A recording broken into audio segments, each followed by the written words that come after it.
Okay, hello everybody. My name is Ian Harris. We are here. Thank you for joining us for the main event 5 chess match. It's our 5th match, hosted by the Chess Club of Fairfield County, between FIDE Masters Max Liu and Vincent Tsay, who will be our players today. And also commentating alongside me is National Master Daniel Lowinger. So, hello everybody.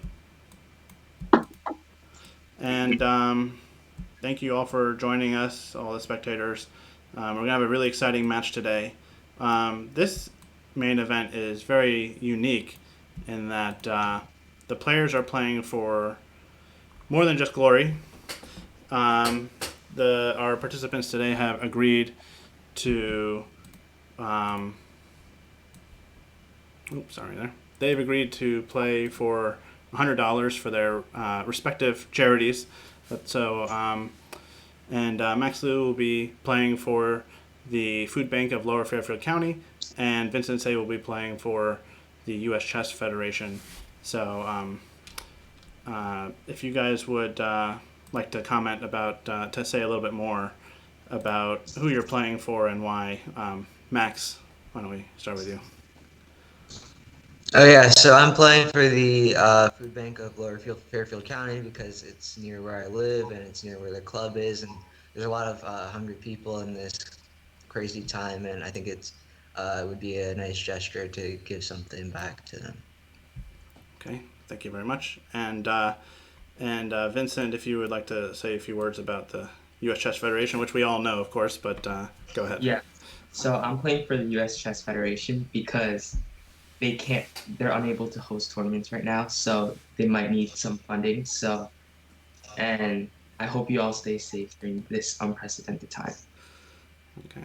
So the players have generously will be the winner, the loser of the match has to pony up for the to the charity of the other's choice.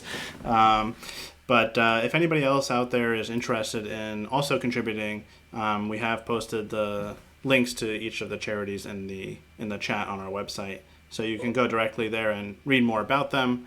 And if you're so inclined, you can also donate to the worthy causes. Just a reminder for everybody, including the players, on the format for today's match. It's the same as all of our previous matches. We'll start off with 2 rapid games. The time control for those will be 15 minutes with a 2-second increment. And those 2 games will be weighted a little bit more. They'll be worth 3 points each. And that will be followed by blitz, which will be a time control of 3 minutes with a 2-second increment. Those will be worth 1 point each. And they have an unlimited number of blitz games, although they'll just play until time runs out at 5 o'clock is when the match will wrap up. So that's the format for today. So players, if you're ready, as long as there's no more questions, they are going to turn off their microphones and their sound so they cannot hear us talking during the match, giving commentary. And they're going to get started with their games. So good luck, you guys. Thank you. Okay, so we will be keeping an eye open for those games to start any minute, and they have already started. Okay, and while the games are beginning, you want to give a little bit of background about these players? Yes. Before we get into the commentary, we'll take a little peek at their lifetime record for those that are curious. The players have met over the board in classical chess several times with an even overall score, 1 win apiece and 3 draws. And they both are super talented players with many accomplishments. And here we have listed just a few of them. Max Liu is a FIDE master. His USCF rating is over 2,400. Has been for a while. He's ranked 3rd among 14-year-olds in the country and has 2 IM norms. He's also won the Pan American Youth U16 in 2018 and 2019, and is a many-time national scholastic champion. And Vincent Tsay, also a FIDE master, over 2,400 as well. He's a little bit older. He's 15, but still ranked number 7 in the country for his age group. and is a former U12 world champion, and also has an IM norm. And so, yeah, on paper, it couldn't get really any more even than this, Dan. Yeah, very exciting match, and it looks like it looks like their chess.com ratings, I think, are not very accurate. They probably haven't played very much on this format, but they are certainly both over 2,400 players, and it looks like they're playing a very solid Slav to start the match here. Yeah, and you can see that Max has his own custom. Created a username just for this event, the Food Bank LFC. Indeed. King versus King Tsay 88. So I wonder, 88 could not have been the year that he was born in. No. Okay, so anyway, just to start talking a little bit about the match, it looks like Black has a very solid position, a little less space, which is normal, but he's lost his bishop pair. But on the other hand, he's gotten his light square bishop outside of this sort of white square pawn chain that he has. So looks to be pretty standard stuff, although the only thing that looks a little bit unusual is the knight coming to d2 early instead of to c3. But nothing too crazy here. And this knight on h4, I think, was meant to provoke the exchange. Usually it's an advantage to have the two bishops in chess because they control more squares, and that's an interesting decision. Pawn takes, so trying to trap the knight on h4, so that's why g3 immediately giving the knight a square. Otherwise, I think there was a threat of pawn to g5 winning the knight on h4. Yeah, interesting trap that White had to be alert and watch out for. On the other hand, now potentially, if White can remaneuver their pieces a little bit, that e4 pawn could become a weakness later on in the game. Indeed. So very interesting imbalance already. Actually, it's interesting. Black may consider castling queenside here and maybe even playing g5 with tempo, and then h5 and h4 with an immediate attack on the white king. I think that definitely, maybe that's what Max is thinking about here. Maybe something like, you could even play g5 immediately. g5, knight g2, h5, and then the queen will go to c7, putting a battery, putting a lot of pressure on that g3 pawn. And the idea would be to play h4 to exchange the pawn on h4 for there you go, queen c7. And the threat is g5, h5, h4, opening the rook on h8, taking on g3, and even sacrificing your bishop on g3 to get your queen onto the g3 square where it can coordinate with the rook on h8, and the black king will be safe on the queen side. So Max is playing very aggressively, playing this opening very, very aggressively. Yeah, and what's the plan for White here? Counterplay on the queen side, I assume. But perhaps he has to wait until he sees which way Black is going to castle.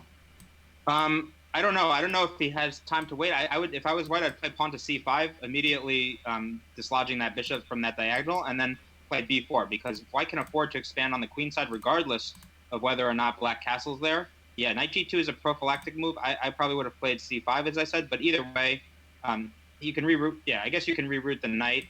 Knight to f4 is maybe a potential place for the knight to go, although on f4 can still be kicked by g5. So. Yeah. And by the way, anybody who's watching, by the way, thank you for joining us. But also, if you have any questions either related to this match, well, hopefully mostly related to this match or chess in general, feel free to ask. We are keeping an eye on the chat, and we'll do our best to answer any questions that you throw our way. Yeah, but what a way to start this. I mean, what an exciting game. Look at this. H5. Yeah. H4 and G5. I mean, it's just powering through. This attack looks very dangerous. I think that White really needs to play C5 and dislodge that bishop before that bishop gets a chance to sacrifice itself on the G3 square. I think if Black gets a chance to play H4, H takes G3, and then bishop takes G3, and the queen is going to come into G3, the G3 square, I think that's going to be really, really, really bad. So I think we should be looking for very aggressive play. I think White needs to play very aggressively to match this as well. So I agree. Yeah, chase the bishop, and then I'm not exactly sure, because White, I mean, you would think they would want to try to open the position for the bishops. Like, that bishop on c1 needs a job. So, but if you play c5, then the pawn structure is completely blocking it in, and you need a way to open it up so you can realize your advantage of the bishop pair. Yeah, well, I think that after c5 you can play b4, b5, and get the b file, and put your rook on b1, queen b3, maybe enter on b7, and eventually that dark square bishop will be able to come into the game. But at the moment, yeah, there it is, c5, and I think absolutely that's what, and b4, right, and then b5, and we can expect moves I think like queen a4 and rook to b1. And because basically white needs to create a distraction, maybe tie the queen down to the c6 square. White needs to create some kind of distraction on the queen side, because otherwise he's just a sitting duck for this massive attack that's happening on the king side. So, it was a very dramatic start to the game. Now we're only on the 13th move of the first game, and we already have we're in for quite a treat. This is a really exciting game. Bodes well for the rest of the match, yeah. Yes, it definitely does. No holds barred here. I'm really excited to see how this game. So it's really a question of timing. You have to do some calculation, because obviously the strategy for both sides is very obvious. Black is attacking on the king side, white is attacking on the queen side, and so it's really a matter of tactics and doing it in the most efficient way without losing time. Okay, so knight d5 is threatening knight to c3 with a. Okay, so that's why bishop d2, because it also allows f5 at some moment, just so that e-pawn won't be a weakness ever. Right. Knight d5. Of course, the knight belongs on the d5 square. Is very. Although, I was going to say, it can't go to the g4 square anyway because that's covered. So the d5 square is very inviting for the knight. The b4 pawn, the c3 square were all a little bit tender, so that's why bishop d2 was played immediately, and then also almost immediately followed up with h4. This h file is getting open. The a4 looks a little slow to me, honest. I think that the queen could have gone there and pawn to b5. So I don't know. That looks like maybe a little bit a little slow. That doesn't really threaten anything. A4 and like I said, in these kind of positions, it's all about who gets there first. The black king might not castle queenside. He might, after your move f5, he might play king to f7. All he needs to do is connect the rooks so that both rooks can get access to the h file. And if his king is safe on f7, then he might play. He might not need to castle queenside. So that a4 move, I think. It's possible that if Vincent doesn't win this game, that he might live to regret that move and say, hey, I could have used that move in a more, like maybe if he had played b5 right away, that starts to already create conflict between some tension between the two armies on the queen side. I think this a4 move strikes me as a little bit slow. Mm-hmm. The one thing that a4 move may come in useful is that there are some possibilities of maybe defending along the third rank with the rook. I don't really see it happening soon, but it's possible that the move rook to a3 could come in useful in some kind of defensive formation if the third rank gets cleared and the rook needs to swing over to the king side somehow. But yeah, in general, I just think that move a4 is you can't afford moves that are not very direct in these kind of positions, because the other person is threatening to make checkmate against you, and you need to do something that distracts their pieces on the queen side very, very quickly. So I'm not a big fan of that move. On the other hand, Max is also in the position of having to figure out what is the most damaging and quick way to conduct his attack. Should he castle queenside? Should he lift his rook immediately? Should he capture? Yeah, capturing is probably a good move, because that's a move you're going to have to make at some point anyway, so you might as well make it now. And I think white has a tough decision now. F takes g3. Yeah, I was going to say F takes g3 maybe with the idea of knight f4, and the rook can guard up from f2, can guard the h2 pawn. So you want to keep as many pawns in front of your king as possible. So actually, I'm not 100% sure. Maybe h takes g3 was a little bit premature, because now white is able to start to set up a stronger defensive formation by putting that rook on f2. And white really just needs time here. They need to neutralize black's threats on the king side a little bit so that they can start to generate their own on the queen side, which takes a little bit longer, of course, because he's marching all of the pawns up the board. And this is an interesting break in the center with e5. Very interesting, actually. I was not expecting that move. Yeah. But the idea is he would like to take on d4 and play e3 perhaps at some point, just to disrupt white's harmony of the pieces. I think e5 is a really good. I think it's a multi-purpose move. I think it does what you said. I think it also prevents knight to f4, which is a nice defensive square for the white knight on g2 is obviously misplaced.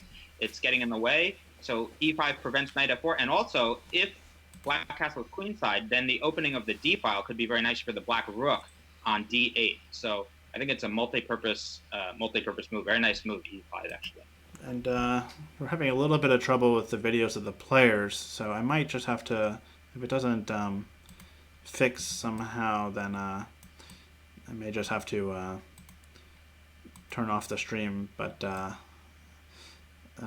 hopefully not, because it's always fun to be able to watch the reaction of the players. Sometimes they're just super focused and not showing much emotion. Oh, there's Max. I see but Max. yeah, but Might be frozen. I think he's just super concentrated right now. Okay, so he's frozen, but that's actually what he is in real life. Now we have Max taking up the whole. Okay. Yeah, I think don't know why it's doing this. By the way, it's interesting.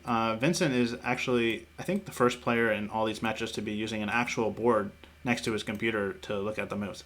That is very interesting.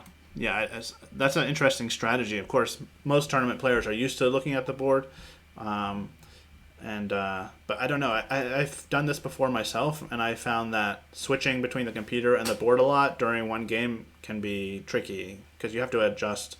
And if he gets low on time, of course, he'll just switch to being just on the computer. But sometimes that adjustment in particular is difficult. Right. Okay. So bishop. I was going to say the one drawback of e5 is that it loosens the support of the powerful centralized knight on d5. So bishop c4 makes a lot of sense to me. It frees the queen to come to a square like g4, which can be very good defensively and offensively, and also attacks the knight. And that knight was eyeing the e3 square, obviously a bunch of other squares. And if you take on d5, then those queenside pawns really start to get rolling. That c pawn is free, so b5, c6 comes in the air. So bishop c4, I think, also an excellent, excellent move. We might see knight from d to f6 in order for black to maintain support of that knight on d5. By the way, Ian, just want to make sure that we understand that the board that Ian is referring to, I think, is not the board that you may see in the background there. That's yes. No. Yes, that is true. He has Vincent has his own custom background going on here. I like it. That's some inside information. It's not something that we were inferring from the looking at his video stream. Okay, so yeah, very interesting back and forth game. Like I said, every move, everybody's trying something very significant on every move that needs to be responded to. I think that black really should support that knight, maybe knight and d to f6, like I said, because I think it really is a threat. It's not just a bluff. I think if white gets the chance, he will take that knight on d5 with his bishop, and then that will accelerate his queenside pawn's momentum quite a bit. So, unless there's some other forcing continuation, I guess you can consider e takes d4 as well. Some other candidate moves. Bishop f6 comes to mind as well. Bishop f6. There you go. There you go. Yeah, now there's pressure on d4, of course, and so it's always nice to be able to defend and attack in the same move. Good multi-purpose move right there. Yes, so black is arguing that his pressure on d4, and of course if he gets his bishop to d4, that's going to collapse the entire white position because the bishop on d4 attacks both sides of the board. So black is arguing that he's just going to ignore this threat to the knight on d5 and say that he's going to make a more important, more substantial threat against the white pieces. So it's really, really heating up. You can't be calm here at all. No. And by the way, Dan, you played in our first main event. This is our fifth one, and nice. So you're familiar with the pressure in the first two rapid games, in the first game especially. Oh yeah. I think if I remember correctly, you lost your first game and had to make a comeback in the second round. And that's even more pressure because you feel like you're in a must-win situation. And a game like this is very, I'd say, swashbuckling. Might be a good way to describe it because players are attacking on opposite sides. Black hasn't castled yet, and there's all sorts of tactics happening in the center of the board. So it's likely to be a decisive result, I would say, at this point. Yes. And, somebody in the next round is going to be under a lot of pressure to make a comeback. Yes, I was surprised. It's something I had not counted on. I was surprised by the enormous amount of pressure I felt right out of the gate. And definitely after I lost that first game, I did absolutely feel that I had to. And if you remember, I think I sacrificed my queen in that second game. I was really just anything to win that second game, and I was fortunate that I was able to win that. But yeah, no, this is. I think you're absolutely right the way you described this. I agree with everything that you said. Swashbuckling, it's likely to lead to some kind of decisive result. Although there are times where these kinds of there are some massive exchanges, and surprisingly, these kinds of things can fizzle to an equalish endgame sometimes. So I think all three results definitely still up in the air, and you can see that both sides are really just powering through their own intentions. They're trying as best as they can to ignore and not be defensive. I think that's a good lesson for anybody who's watching out here for educational purposes, that in general, you should try certainly not to be passive. It's one thing to be defensive, but you want to be aggressively defensive if you can, and be offensive at the same time. And so queen g4 is saying, okay, you can take my d4 pawn, but I'm going to take your e4 pawn with check. I'm also putting pressure on your g7 pawn, and I'm also putting pressure on your d7 knight. And finally, I'm also shoring up my king side with my queen, all in one move. So these multifunctional, multi-purpose moves, I think, is what people really need to look for. I think there's a tendency among class players and lower-rated players to respond to threats by making passive moves that simply, you attack a pawn, I defend it, and that's all that my move is intended to do. Well, we've seen that twice now with bishop f6 and queen to g4. Both players playing moves that are multi-purpose, defending against threats, but also attacking at the same time. And I'm wondering, what is black supposed to do about this pawn on e4? I think white's just threatening simply to take it. Well, I guess black can take on d4 right now, so things are going to get a little complicated here. I think you might. Yeah, I think they've already gotten complicated. I think you might see black just ignore. I think you might see the continuing to ignore and maybe play castle's queen side is a possibility. Then if queen takes e4, pawn takes d4, you're not in a pin anymore. Your e pawn won't be pinned. If you play e takes d4 right away, then after queen e4, of course, it's check, and then you have some inconvenient move that you have to make to get out of check. You can't move. You either have to move a piece to e7, which is just retreating, or you have to move your king, both of which are very, very unpleasant. So I think we might see castle's queen side now, although, of course, that is also castling into a massive pawn avalanche. So, it looks like, white, it's very hard to tell. Every move, it seems like each side is kind of taking the initiative, wresting the initiative from the other. But the fact that Max is down to within 5 minutes, and Vincent still has over 8 minutes, suggests that Max is not feeling as comfortable with his position. So perhaps he maybe this this action that he took in the center was a little bit misguided, given that his king was still there. Maybe he should have focused directly more on the king side rather than trying to open the center as well. Yeah, if I'm white, I'm not feeling a lot of pressure on my king right now. I mean, the only thing I'm really nervous about is if a bishop gets to d4. So obviously you can't take back on d4 right now and allow bishop takes d4, forking the king and the rook. But I like your move. Queen takes e4 with check seems like a pretty good move to me. Maybe he's just going to hide his king on f8, perhaps, Actually, and then step aside and bring the rook to e8. Well, it just occurred to me, I had misspoken, because now after queen e4, the e5 square has been cleared, so he can put his queen or something else on the e5 square. I didn't realize that, actually, at first. Yeah. So actually, queen e4 is probably going to be met with queen to e5, and then if there's a trade of queens, let's say queen takes e5, check, knight takes e5, the knight becomes quite active, attacking the bishop on c4 and the f3 square. So actually, I think Max has done a nice bit of calculation here. I didn't see this defensive resource, but it was good. So Anonymous 6007 asks, what were your ratings at their age? Well, it's going to be embarrassingly puny compared to theirs. Yeah. I don't know exactly what it was. I mean, they're just like barely in high school. So when I graduated high school, I was about 2000. Okay. Yeah, I was about the same. I think I was probably about 17 or 1800 at the time I was their age. So, these guys are definitely extraordinary chess players, and I think we can expect great things from them. Very talented youth, and there's a lot of great players that come through CCFC. Actually, just a tremendous number. Yeah, and both players have played quite a few events at our club. And so it's been, and all the players that have done our main event challenges so far, I've known very well personally. And, players like Max and Vincent more recently, but Max and Kapil Chandran. And our next match is going to be between Brian Weiss and Jack Grills. I've known these players for years and watched them progress, and it's amazing to see, against most of them I still have good records because I played them when they were low rated than me, and now they've surpassed me, very quickly. And but it's good to see them being so successful over the board. What are the strengths of those players, Jack and Brian? They're our next match, and they're both in the 2,000-2,100 range. So not masters, not necessarily even in the top 10 for their age, but still very talented and interesting players. Yes. Yes. I don't know what's going on with their webcams. We're having a little bit of issues with the camera Okay, this time around. So, but let's see. Let's make Max not be itty bitty. We can talk about the moves, though. I actually get the feeling from Vincent's using so much time here that he also overlooked the move queen to e5, just as I had.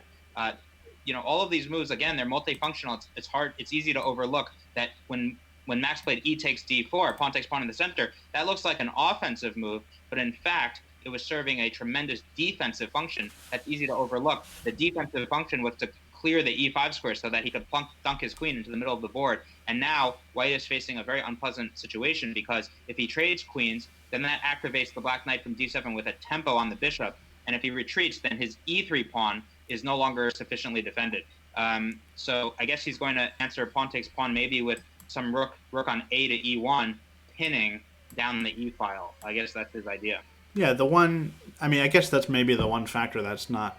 I guess black can rectify it now by castling queenside in this moment, but I was going to say the one factor that maybe is preventing black from having a huge advantage here, like a big advantage, significant advantage, would be the fact that his king is in the center of the board, and there's some potential tactics on there.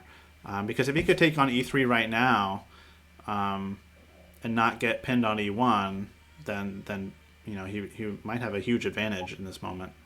Correct. So he did take, and rook e1 maybe is the only reply, although bishop takes e3 might be possible if you're willing to give away your two rooks for a queen. Bishop or knight takes e3. Yeah, I mean, black would not be able to. But I think rook a to e1 is the most natural move, perhaps, and then we're probably going to see black castle queenside.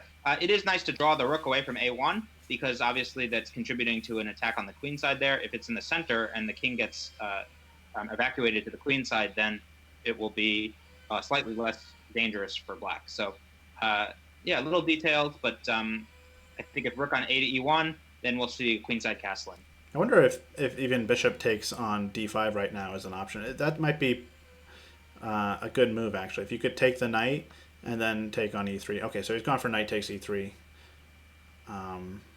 It's maybe a tough choice for black, because psychologically, on the next move, it's tempting to take that rook on a1, but you give away your best attacking piece. Also keep in mind, if you give away the rook on a1, your bishop on f6 has to recapture. That opens the queen to f7. The queen and the bishop coordinate. Also, I think just in general, you don't want to get the two rooks here, because the queen and the two bishops, I think, are going to skewer you alive in the middle of the board. So so castle queenside, I think, is the quote unquote safe move. But obviously nobody is safe. The white bishop is going to come maybe to f4 if you ever go king to b8, or even if you don't. So there's a lot of influence that white is exerting over those squares right next to the black king. So I think this is still a very, very dangerous game. It's always been very hard to say who it's more dangerous for. Both kings under attack, both kings in danger. Very dramatic game. Rook a to e1. The longer this is going on, though, I feel like white has been making progress. There's never been a ton of pressure on the king, even though there's the open h file. And like I said earlier, when the position was closed, I didn't really like that dark squared bishop. Well, now that bishop has a home on f4 potentially, although you have to keep an eye on d4. But the bishops are better in this position now as the things are opening up. It's funny. I was about to make this comment. You're absolutely right. I was about to make this comment that queen b2 is a coffee house move. Just trying to. When you said that the h file was the only thing, I said, well, he could come across. I was thinking he could come across the rank and mate on h2. But this seems like a very odd decision, because you're inviting. Wait, did you just miss mate in one? Oh, he missed mate in one. Wow. Oh, wow. He probably thought it was. You know what happened there? He thought black was concentrating on the threat on b4, and just totally missed the mate on h2. Wow. That is painful. That is a painful way to end that game. Wow. That was actually a pretty shocking finish. I can't believe that. I mean, and part of me understands how you would miss that, but man, that is really shocking. Wow, for players of this caliber and tactical alertness, these are obviously not. These are players who are very tactically strong, and that is a really shocking oversight. But I think you're right that queen b2 was not played with the assumption that he was going to miss queen takes h2. No. Queen takes h2 was meant to be just a distraction so he could take the b4 pawn. But wow, somebody gave a loud miss. So this is an interesting opening, actually, this fianchetto with the b3 system, sort of a very hyper-modern way of playing. And you can see that Vincent has played a move e6 and g6, which definitely would not have been played in the hyper-modern era, which was in the sort of 1920s, and when Richard Reddy and players like that were formulating hyper-modern principles, just because it was considered very weak to play your e-pawn. Usually you don't want to move pawns that are separated only by one file because you weaken a color complex. So you can see the dark squares like the f6 square, e5 square. Those squares have been weakened. However, in the computer era, a lot of these old principles are being revisited. So yeah, we're going to get a sort of delayed clash, unlike the last game where the clash happened very early and there was opposite side castling and a very direct. This is going to be a slower, more positional game. Yeah, Vincent has to be very careful now. Cannot really afford to lose this game. And this has kind of been the theme in all the main events so far, is when one player wins one of these games, they've actually gone on to win the second one. Because it's very hard. There's a ton of pressure after you lose that first game. And of course, each rapid game is worth 3 points. And the only good news for somebody if you were to lose both games, it would be if you lost them quickly, because then you'd have more time for blitz, as someone has pointed out in the chat.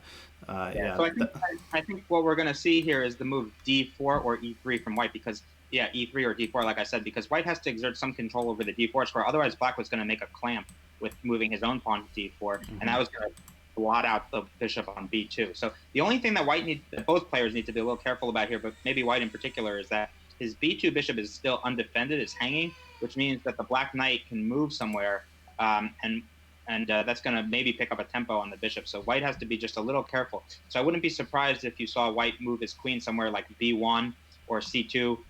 Maybe he played a3 to prepare queen to c2 so that he can protect his bishop and also connect his rook. Yeah, and it looks like Max is just playing a very solid setup. He's taking his time, not being super aggressive like in the last game. Yes, and that makes a lot of sense for the reasons that you were articulating, which is that he has the lead in the match, a full point lead in the match, and so why should he take huge risks? Right, and the problem for Vincent, he feels like he has to win this game, and then he's going to try to push too hard when maybe there isn't really anything there. And that can backfire. It happens all the time at every level. And by the way, I was going to mention that blunder in the last game, for all of us relative amateurs, makes me feel better to see that kind of mistake, because I do them all the time too. Yeah, I mean, even, there's some, actually now it's funny, I just recently discovered this. You can go on YouTube and you can type in you can see all this old footage. There's some great footage, like Ivanchuk missing checkmate in one move against Anand. Or missing like a queen takes rook, basically. He could win a free rook and it was like checkmate on the move or on the next move. And Gary Kasparov missing against I think it was Gary Kasparov missed checkmate in one move. I think it was also against Anand. And then Ivanchuk missed checkmate in like 2 or 3 moves, but it started with just taking a free rook with check. That would have put him a rook up for nothing. And and it's all on YouTube, so it's quite astonishing that players at all levels, and at that time, Kasparov was world champion when that happened. So, well, I saw a video the other day of Kasparov, just completely winning against Grandmaster bishop, and he had a bishop and queen against the king. That's it was just a couple moves to mate, and he stalemated him by accident with the extra bishop on the board. Yeah, brutal. It's funny, that particular thing has happened to me twice on the chess.com. Recently, actually, in the last month or so, I've gotten 2 stalemates where I've had a queen and a bishop and a king against the king. And for some reason, I just can't get that bishop. The second time, I remember thinking, I've got to get this bishop out of here. But the problem with the bishop, because of course, whenever this happens, you've got like 5 seconds left to take check. Right. So you really just want the bishop off the board so you can do your normal pattern with the queen and king. The problem is that the bishop, no matter where you put it, it exerts so much range over the board that it's hard to keep in mind what squares it's covering. Yes, it's much easier to checkmate with a queen and knight versus king than a bishop and queen versus king. Yeah. Because the bishop can't get out of. That's a good point. You can't hide the bishop, but you can hide the knight. You just move far away, and the king can't keep up, of course. Yes. So Black has done what I was thinking White might do earlier, which is to put the queen next to the bishop so that all of his pieces are protected. The one thing that Black has, there are two advantages that Black have in this position, the way I see it. One is he has more space. He has two pawns in the center, c5 and d5. And the other one is that his bishop on b7 is protected. So all of his minor pieces are protected. And there's a loose bishop on b2. And, you know, that might not seem significant to everybody because obviously if we move the knight on f6, then the bishop will, you know, White is going to realize that his bishop is under attack and he'll capture on g7 or he'll move out of the way. But there are a lot of times where if you leave a piece loose for too long, then there could be some tactic where, let's say, if your queen moves to the wrong place and then that knight on f6, you know, maybe it's part of a larger combination. That knight on f6 moves somewhere and attacks your queen or does some or threatens checkmate on h2 or whatever, and then suddenly you can't defend the threat that the knight makes and also the threat to the bishop on b2. So, you know, in order to I would say that, you know, a lot of times when that happens, I think to club players and players that have been my students over the years, they kind of chalk it up to, man, I missed this tactic. And if I didn't miss it, you know, then I would have been doing just fine. And what I like to tell them is sometimes you want to create the conditions on the board so that the tactics don't happen to begin with. I think that's something that you see stronger players do, is that they don't leave their pieces loose so that they don't really ever have to worry about those kinds of things to begin with. Yeah, and for my students that are club players, I often have to drill it into their heads. You have to be aware of every weakness on the board. So any piece not protected, weak squares around somebody's king or in your opponent's position, and even if doesn't seem important, right? Even if it looks like, oh, I'll never be able to do a tactic on that bishop or on a rook in the corner or something like that, you never know how the position is going to change, and all of a sudden that tactic exists. And if you are paying attention to that early on, you'll find it much faster when the opportunity arises. You'll see it right away. But if you have to search every single move for what's the best tactic, then you may or may not see it. Yeah, I think that's very wise advice. And I was just about to say, here's an example: knight e4, and you know now Black is able to move the knight since the pawn blocks the bishops from meeting each other. But if you do knight takes knight, which is maybe what you would have wanted to do, then you know you always have to be careful because after pawn takes knight, your knight on f3 is attacked, and you can never get it. Like sometimes you might have been able, let's say knight takes knight, pawn takes knight. If that bishop on b2 were protected, although I guess it would be by the queen, so it's getting a little complicated. But the idea is, like some cases, you'd be able to push d5 and attack the knight. You'd be able to push past those pawns and get a passed pawn. But now, of course, if you did that, you'd have to be worried about bishop takes bishop. So that what Ian said is absolutely 100%. I agree with every single word of it. You have to be very aware, and the more aware you are, not only are you going to prevent it, those conditions from happening to begin with, but also you'll be more sensitive to when the actual tactic arrives on the board. Yeah, and it's a good thing to do, to get used to doing all the time, and it'll work both ways, both for your own defense and for when a tactical opportunity arises against your opponent. Yeah, here I guess White is debating whether to take the knight. It's kind of an important decision. Do you take it or not?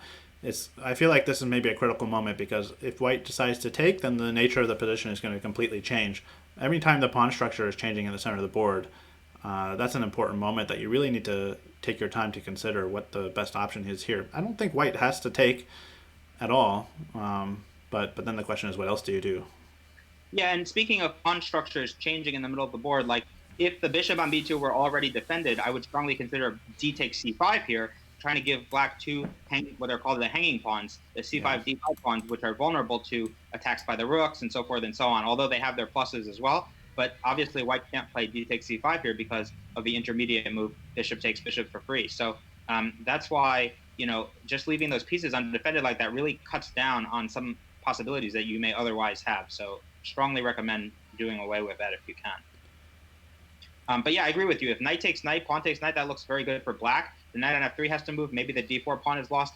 Black can reinforce the e4 pawn with the move f5, and then he's got a real clamp on the White king side. So I don't think White wants to do that, but White is definitely feeling a little bit of pressure here. Okay, rook c1 looks natural. Yeah, on the other hand, I don't feel like Black really has much of a threat. Beyond, hey, I put my knight on your half of the board and it's just aiming at all your pieces, and I'm just going to kind of sit there for a long time and make it hard for you to do anything. So White's going to be under some pressure to maybe get rid of it, but I don't think there's any real tactical threats yet. Well, right, but these kind of openings I think are a little slow developing, so it's true. Like there's no threat just yet, but the more you're able to increase the pressure, the more that a threat will eventually materialize. And if your position is better, you have more active pieces, you're going to be more ready for when the position changes and there's some clashes. So Yeah, and White definitely- is sorry. Yeah, I was just going to say that White is still having some issues with the bishop on b2 being not protected. That pawn on d4 is pinned. And okay, so he finally he takes. I guess it makes sense what he did. He centralized his rooks before opening the center, so that his pieces are well placed when the time comes. But I'm a little bit nervous about this knight on g5. I don't see what it's going to do. Right now it's pressuring e4, but assuming black protects that, then the knight can get kicked away to like h3 and be a little bit sidelined. But I think it's also very clever that he waited for that rook on f8 to move, because now that f7 pawn's a little tender, and he may be surprised. The knight may not be going backwards. For instance, f5 right now, the move I mentioned before, would be a big blunder because queen c4 check leads to the famous smothered mate. Queen c4 check, king h8, knight f7 nice. check, king g8, knight h6 check, king h8, queen to g8 check, rook takes queen, and then knight to f7, smothering the king. Yes, I wish I could move the pieces. Unfortunately, I can't. But if black played f5, then queen c4 check would have been a forced mate, king to h8. Actually, maybe it's not a forced mate. I suppose he could have sacrificed both rooks. He could put both rooks in the way, and then that way, so your queen will guard g8 at the end, and you take back with the queen, so you don't get smother mated. But that would also be losing, of course. Yeah. But anyway, the point is being this knight to g5 was definitely serving an aggressive function. It was Yes. a queen to c4. So now I think it was a clever idea. I don't know if it works 100%, but yeah, now Max is trying to fight back. But these two, I don't know. This fact that this rook on e8 is still bearing down on the bishop, is bearing down.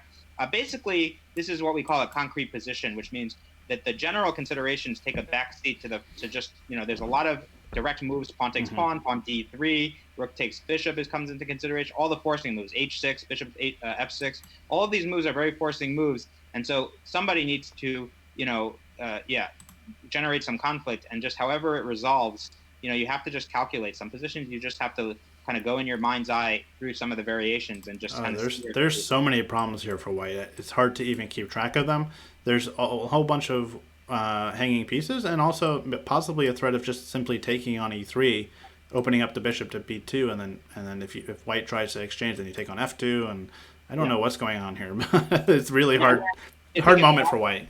If Black makes the correct sequence of moves, then Black should wind up with, probably what's going to happen, because when you get players at this level, they don't usually, although the last game he blundered, mate and won, but usually you don't have those kinds of things happen. So usually the best thing that can come out of this is, let's say a whole bunch of pieces get traded, but then somehow the last move is pawn takes pawn on e3, and White has to take back with his f-pawn, and you wind up in some endgame where a lot of the minor pieces have been traded, but White would just have this kind of isolated pawn on the e3 square. And for players of this level, that's often enough to win the game.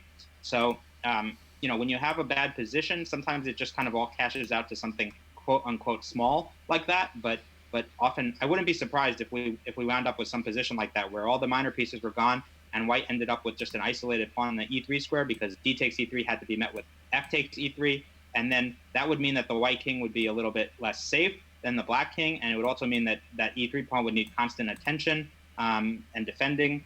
And like I said, at this level, 2400 level, that's enough players to win the game. Okay, so why can't... Okay, so there's a threat on f7. That's a pretty serious threat. You definitely don't want that queen coming on there, although I suppose you might be able to just hide your king on h8, but still, a pawn is a pawn. But I was going to say, bishop. Let's say bishop takes e4. If we do bishop takes e4, then I don't think you can play queen f7, because queen f7, king h8, and you've lost a piece. Yeah, you can't. Well, you could recapture on e4, but I just take it with the rook, of course. Yeah, so I don't know how significant that threat. It's definitely not worth a whole piece. Obviously, all else being equal, if Black plays like a6, then sure, take on f7. But I think that whatever Black does is going to probably be more important for White to deal with whatever he does than the f7 pawn. So, not really sure how significant that move was. Although he does step away from the rook that was looking at his queen on e8. So. But this might be an example of what I was talking about. Let's say bishop takes bishop, knight takes bishop, and let's just say pawn. I guess the idea is if you do pawn takes pawn, then White is going to maybe trade bishops and then get something onto the f6 square. Those dark squares are a little bit weak.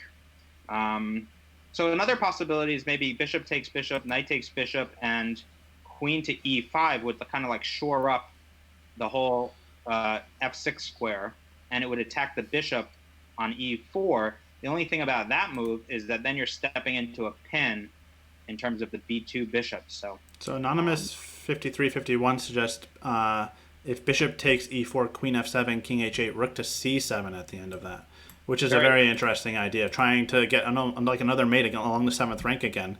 Yeah. That might be the theme of the rapid games. That would be very dangerous looking. I don't see. Well, why can't we play rook g8 in that position though? Rook g8. If you play rook g8, you might end up getting smothers mated.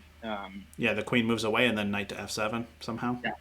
Yeah, that's definitely a very interesting suggestion. Maybe that's why Vincent's taking a lot of time here, because otherwise I think bishop e4 is clearly the most natural move. But you're right. The one thing about Black's position, just as I was saying before, is his queen is really out of the action on b8, and so yeah, his king could be very weak there. But let's see, bishop e4, queen f7, king f8, rook c7. What if something just like rook to f8 in that?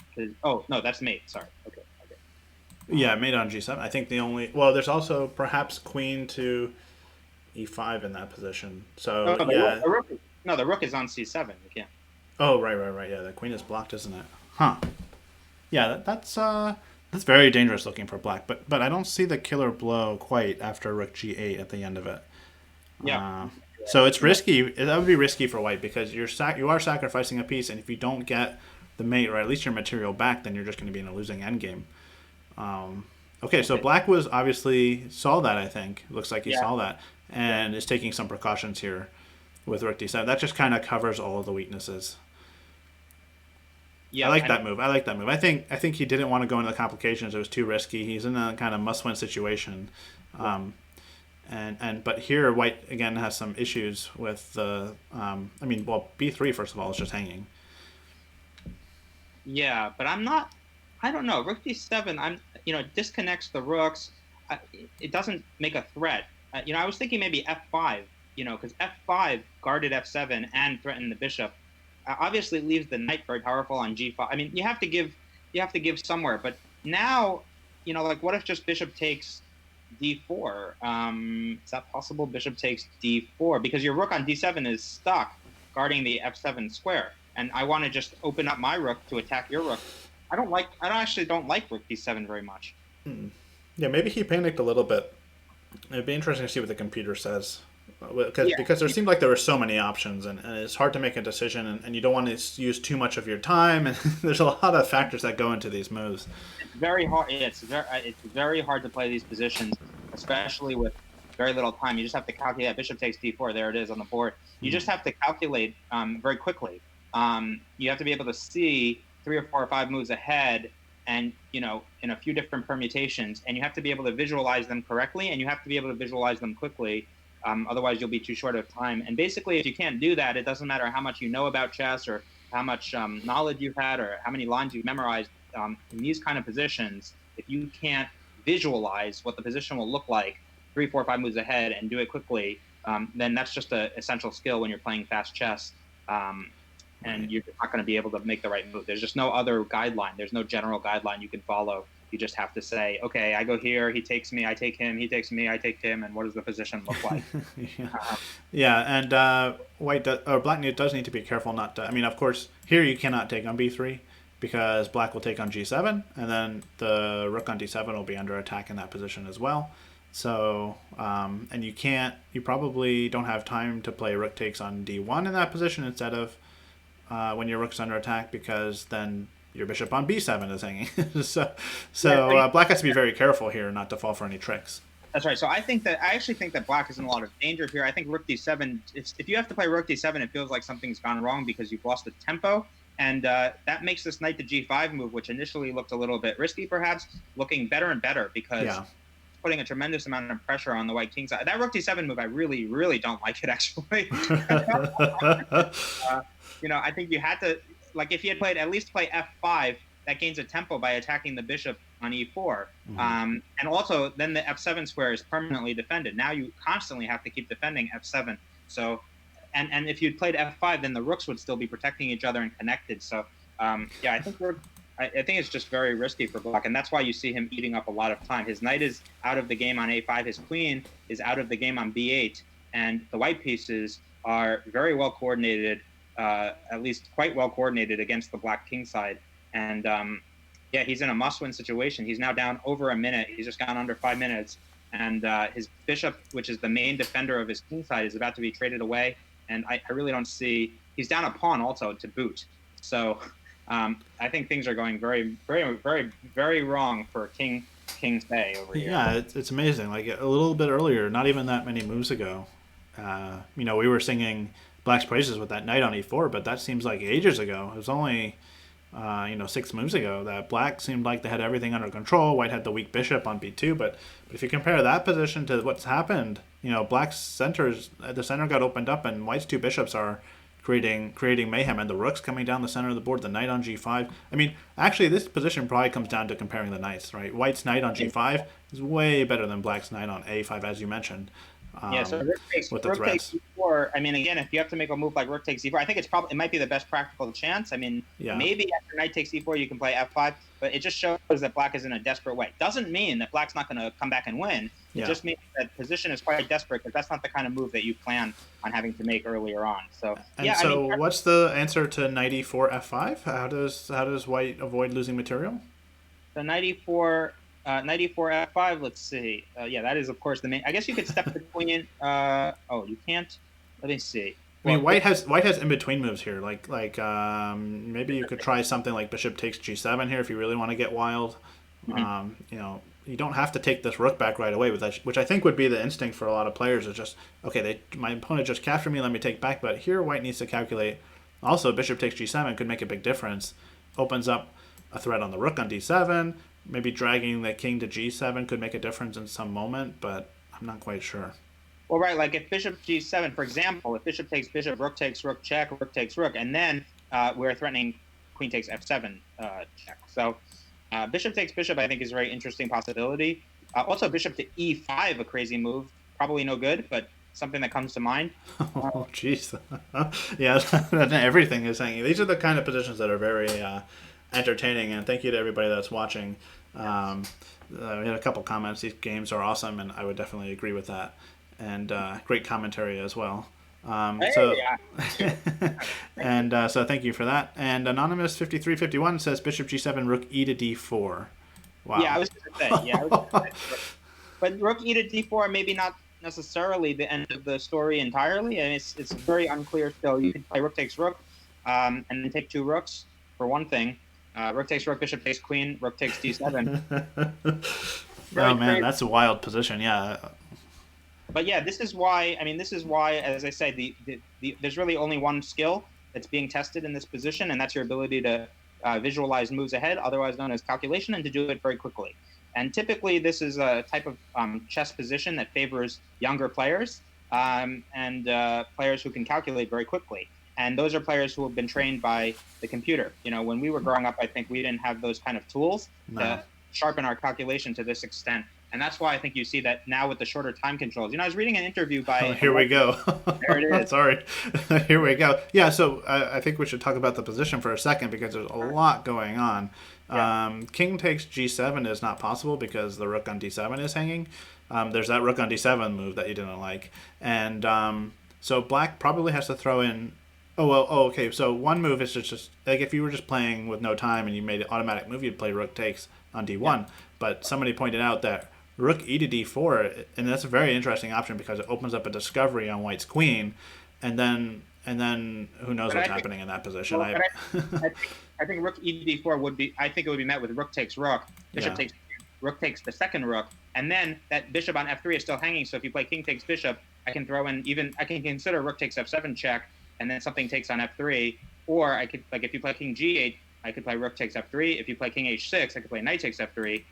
So I think giving up the 2 rooks in that position, I'd still have an attack because your knight on a5 is totally out of the game, and my 2 rooks could get to the 7th rank. So I think rook on e to d4 is probably not actually going to cause White to be unhappy. Perhaps there's other rook discoveries though, like I don't know, maybe rook e7. No, then queen f6 guards the bishop, perhaps. Yeah. So maybe there's no fancy discovery here. You definitely want to consider those types of moves here. You have to look. That's the thing. You just have to be looking at, and that's what I was saying before. But yeah, rookie d4, by the way, though, definitely a move that you need to see if you're a responsible chess player, and you're doing these calculations. You have to visualize. That has to be one of your candidate moves. And it may be the move that he plays only because it may be the only move to play because the rook on e4 is under attack, and so is the rook on d7. And so black is not in a good way, which is why he's eating up most of the time he has left in a position where he really needs a time advantage, not to be scrambling down the stretch. So you may very well see the move rook on e to d4, but I don't think it's for the reason that black is winning with rook e d4. It may be for the reason that it's the only move that keeps him in the game. Yeah, and black is temporarily down a piece. White is captured on g7. Plus, you have two pieces in danger, and you're down a pawn, right? Let's not forget the pawn. Yeah, that's another thing is that at this point black would be, unless black has a way to like force a win of a piece or the game, black will be really happy just to get into a king and pawn ending, or maybe a rook and pawn ending, down one pawn here. Well, that's right, but the problem for black is that even that, especially in a must-win situation, but even that is usually losing. Pawn endings are usually lost if you're down a full pawn. So that puts black. A lot of people might think in this position, who cares about the pawn count? We've got everybody attacking everybody. But the fact of the matter is, it's a very big problem for black that he can't just find ways to trade off a bunch of pieces. Because even if you trade off all your pieces, you get to a pawn ending, you're going to lose that ending. And so 9 times out of 10. And that's you can't afford that either. So I think black is in a really, really bad way, which is why he's sitting on the position with only 1 minute left. You still don't see him making a move. Yes. That's because his position is obviously very bad, and that is because his queen and his knight are both completely out of play. Yes, if you can, and a lot of times if you're evaluating a position or you're trying to decide who's better, just looking at the piece activity is crucial. And if you compare the pieces, their respective pieces, the knights, you see a big difference. White's knight is attacking 3 vulnerable spots. White's queen also attacking multiple spots, and the black's pieces on the queen side are a little bit out of play. And so he goes rook e7, a discovery on the queen. The thing is, if you could imagine, if that queen on b8 could somehow step in front of the bishop on b7 safely, if it could be on an active square, or even if the bishop was on a8, the queen could go to b7, then you'd have counterplay even if you were down a piece, because the opposite colored bishops would let you create a battery and threaten checkmate down on h1 or g2, because white has some very weak white-colored squares. But because that queen is so far away from coordinating with his bishop, then he just can't even get compensation through his opposite-colored bishops. Because usually opposite-colored bishops are actually a very good attacking mechanism, because the other person can't defend on the square complex color that you have the bishop. But here I think you can just play like you suggested, Ian, earlier, the move queen to f6. And if, like I said, if queen to f6 could be met with something like queen to c6 or queen to d5, and let's say that square was not under attack, well, then white would be in a lot of trouble, because it would be this massive threat to come down to h1 or g2. But here, the queen is just so out of the game that it can't even get anywhere in any number of moves. So I think just queen to f6, and queen to f6, of course, is threatening mate in 2, bishop to h6 or bishop to h8, and then queen to g7 mate. So. Yeah, that's not an easy move to answer. I'm sure Vincent is probably considering that right now. Like, what is he going to do after queen f6? Because that's definitely the first candidate move that comes to mind for white. Yeah. But Max is taking his time here, which I think is the right thing to do, because he probably wants to keep things complicated. He wants to make sure that queen f6 is leading to, something for him.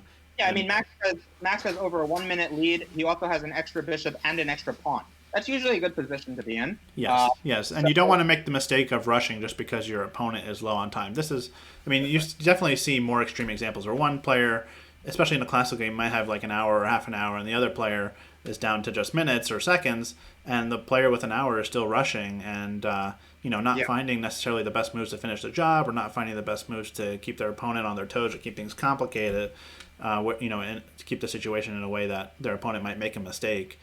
Now, I have to say, as a chess coach, one of the things that I learned teaching class players was, I used to, when I started, they would tell me I spent a lot of time in this game. I spent so many hours, and I never really probed into it. And at one point, I remember when I was a few years into coaching people, I asked them, where did you spend that time? Which move? And that was a big revelation for me, because one of the things I discovered is that a lot of times those players would only spend their time after they had already had a lost position. Yeah, when it's too late. Okay, so now this is just Oh, let's see. Yeah, well, like we said, we might go into an ending with an extra pawn. Although with the opposite colored bishops in an ending, opposite colored bishops do provide an opportunity for drawing chances. So it may be.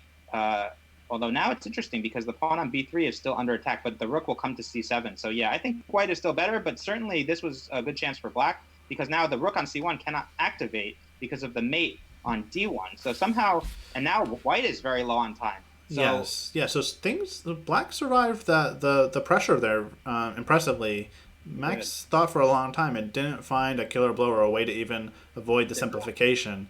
And now, as you mentioned, white has some back rank weaknesses. Now he's missing his white squared bishop, and f3 is a very smart move, I think, because he needs to be able to move his rook to invade in black's position. But there was a mate threat if we go back one move here. There was a mate threat if this rook ever left the c1 or the back rank, and so that's unacceptable. White had to block and give up this pawn. But black has gotten what he's wanted because now the position is very unclear. It becomes a time scramble, and black was in a very bad way. And at least he's got a time scramble out of this. This is the best he could have hoped for in that position. For sure. And I don't like rook to c7 because that bishop on d5 is now defending f7. I think he missed a chance there. It's attacking, it's defending, it's doing everything. That's a great piece. Yeah, bishop east. All right, he's going to take on a7 or take on f7. Sorry, yeah. Now Did he miss that? Oh yeah, that's a big blunder if he can get away with this. Well, he had to give it up because his bishop on. Well, I guess he could have played knight e3 maybe. Yeah, he shouldn't have given up the f7 square. That was huge. Well, the rook on the. I mean, again, it's activity, right? This rook on f7 is way more active than black's rook, and when you get a rook to the 7th rank, this is what you do. You just mop up all the pawns and have checkmate threats. And yeah, white is. Somebody in the comments is white is forced winning, and I'm not surprised here. Yeah. Oh, that was just a rook. Yeah, bishop e5. Yeah, the game is over. That's a brutal. Yes. Very nice. Okay, yes. So what a game. Wow, 2-0. And are we taking a little break here? Yeah, so let me just give the players a very quick break. Make sure they know about that. Crazy. And, wow. So,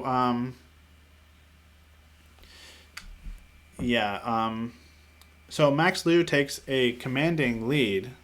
The players will be back in just a couple minutes. We said we'd have a very brief break after the 2 rapid games. And those were incredible complications to have to work through, and both players down to no time left. There was a moment earlier in the game, Dan, that some players are mentioning that. Let me see where it was. It was on move. I mean, it's relevant because white ended up winning the game anyway, but apparently, I believe it was move 24. White could have played, instead of rook d7, rook d4. Let me see. Move 24, you say? Yeah. Move 24 was rook takes d7. He could have played rook to d4. Okay, and let me just see if I can understand what the concept there is. Yeah, there wasn't any elaboration, so. The idea is simply to maintain the tension so that we're threatening bishop to h6. Yeah, because by taking on d7, that's a good point. Because by taking on d7, what's happening is you're liquidating, you're starting to trade off all the rooks and the queens. The queens came off the board, yeah. Yeah, you're unjumbling. Black is in a little bit of a jumble there with his 2 rooks and his queen on d8. So rook to d4, what it does is it ties down, it continues to keep the black pieces bottled up so that you buy yourself some time to play bishop h6. For example, rook takes rook could not be met with bishop h6 because of rook d1 back rank checkmate, but maybe just pawn takes and then bishop h6. Somehow white just needs to gain a tempo in this position so that he has enough time to play. Probably even just stepping aside with the rook e1. Although then there's rook d6. Yeah, so I like the move rook d4. Very good move. Yeah, clever move. Yeah, keeps the tension, keeps the queens on the board. That's what white needed to do to get the clean win. But they managed to win anyway in the time scramble. Yeah. What I was going to say earlier about this style of chess is very often the kind of chess that you see from younger players who are very gifted tactically and in terms of their combinations. And I was going to say that I was just reading the other day an interview with the legend Ulf Andersson, who is really the number 3 player in the world for just ever, behind Kasparov and Karpov. So those are 2 guys that it's hard to get ahead of them. But he was the number 3 player, and he is just an absolute legend because he would just win these endings, just dead equal endings, game after game after game after game after game, and they were dead equal. They were symmetrical. They were just completely equal. There was absolutely no trace of an advantage, and he would win. And he would win just an astonishing percentage of those positions for years against top grandmasters. And he had an interview recently because they're writing books about him now, and he said, one of the reasons why he can't do that anymore is not necessarily because people have gotten better at defending those endgames. It's because the time controls have gotten shorter. And he used to be able to drag out these games 7-8 hours, and he just wouldn't get tired. He said he would just fight. He said he loves playing chess so much that he just didn't care if the position was equal. He would just play on forever and ever and ever. Most people get bored, and tired. And he just never would get bored. He never would get tired. But nowadays, of course, they've shortened the time control, and that favors the younger players who can calculate these tactics really, really fast. So. Yeah, and just to remind everybody, all the viewers, thank you again for joining. On the format of the match, we have the players just finished the rapid portion, with Max Liu winning both of the rapid games. So that's why you see that even though he's won just 2 games, he has a commanding 6-point lead going into the blitz, which we will have just starting any second now. And each blitz game will be worth 1 point. So, Vincent finds himself in a very difficult situation. And actually, this is the pattern for the last 2 matches. I think when one person you're the only one, Dan, that managed to make a comeback in the, after losing the very first game of the Rapid, and you got over that quickly and were able to win back in the following game. Yeah, unfortunately, I get much more motivated after I've lost a game and have a higher degree of motivation. I wish that I could generate that same motivation before I've lost a game so that I don't have to balance it out. Yes. But one of the things is, you need to stay motivated in chess the whole game. And that's a challenge of mine. It's why it particularly irritates me when I lose a game online and then the person won't give me a rematch. Because I do well during the rematches. The first game, my mindset is, here, we're all friends. We're trying to just enjoy our company and play some chess. Then when I lose, I get angry and I want to win. It's a difference on online chess is way more cutthroat than in real life when you have to face your opponent. Okay, but yeah, Vincent definitely has his work cut out for him here with the 6-point deficit. That's very significant. But he's got an hour. And so he's going to do what he can. Yeah, and for sure we'll at least be in for some interesting games. I mean, those 2 rapid games were about as exciting as it can get. So, yeah. And they're only going to get more drama as the time control shortens. So, yeah. Pretty standard position here. No fireworks yet. But I sort of like Black's position because White has this problem with the bishop on c1. It's a little bit hard to develop it. I mean, you can move your knight out of the way, maybe to b3 at some point or to f1. And maybe go to e3, but there's not, it's hard to get that bishop out. The only reason why maybe White's okay with that for now is that the position is somewhat closed, so there's no like urgent need to get the bishop out. And if White is planning on someday attacking Black's king, then the bishop is already kind of eyeing that h6 spot, so it may or may not actually need to be out right away. Yeah, just to give a little bit of background, as far as I'm aware, this is a King's Indian attack that White is attempting here. That's what this is called. It's sort of like the King's Indian defense, but it's played in reverse. And this idea that Max has played with knight to c6 and e5 is something that I believe has been was sort of developed by Alexander Grischuk, one of the top players in the world. And basically, it cuts across a lot of the formulaic play. A lot of times in these King's Indian attack openings, there's a sort of formula of you go knight d2, knight f1, h4, knight h2, knight g4, and you just start a massive attack on the king side. Mm-hmm. But by playing very quickly in the center, Black is trying to create a tension somewhere else in the board, and so that White cannot just build up a slow and steady attack. So I was just really surprised by what White just did. He took the bishop on d6, and yes, he gets the bishop pair, but I thought that White's plan was to play something along the lines of knight e3 and knight h4 and get a knight to f5. But I suppose the problem is he can't go knight e3 immediately because the knight is attacking on e4. But he could have played queen c2, protect it, and then go knight e3, knight f4. I thought that was the maneuver he was doing when he went knight c4. So I'm a little bit surprised that he just gave that knight away so quickly. But, I mean, I guess on the other hand, he does get the bishop pair.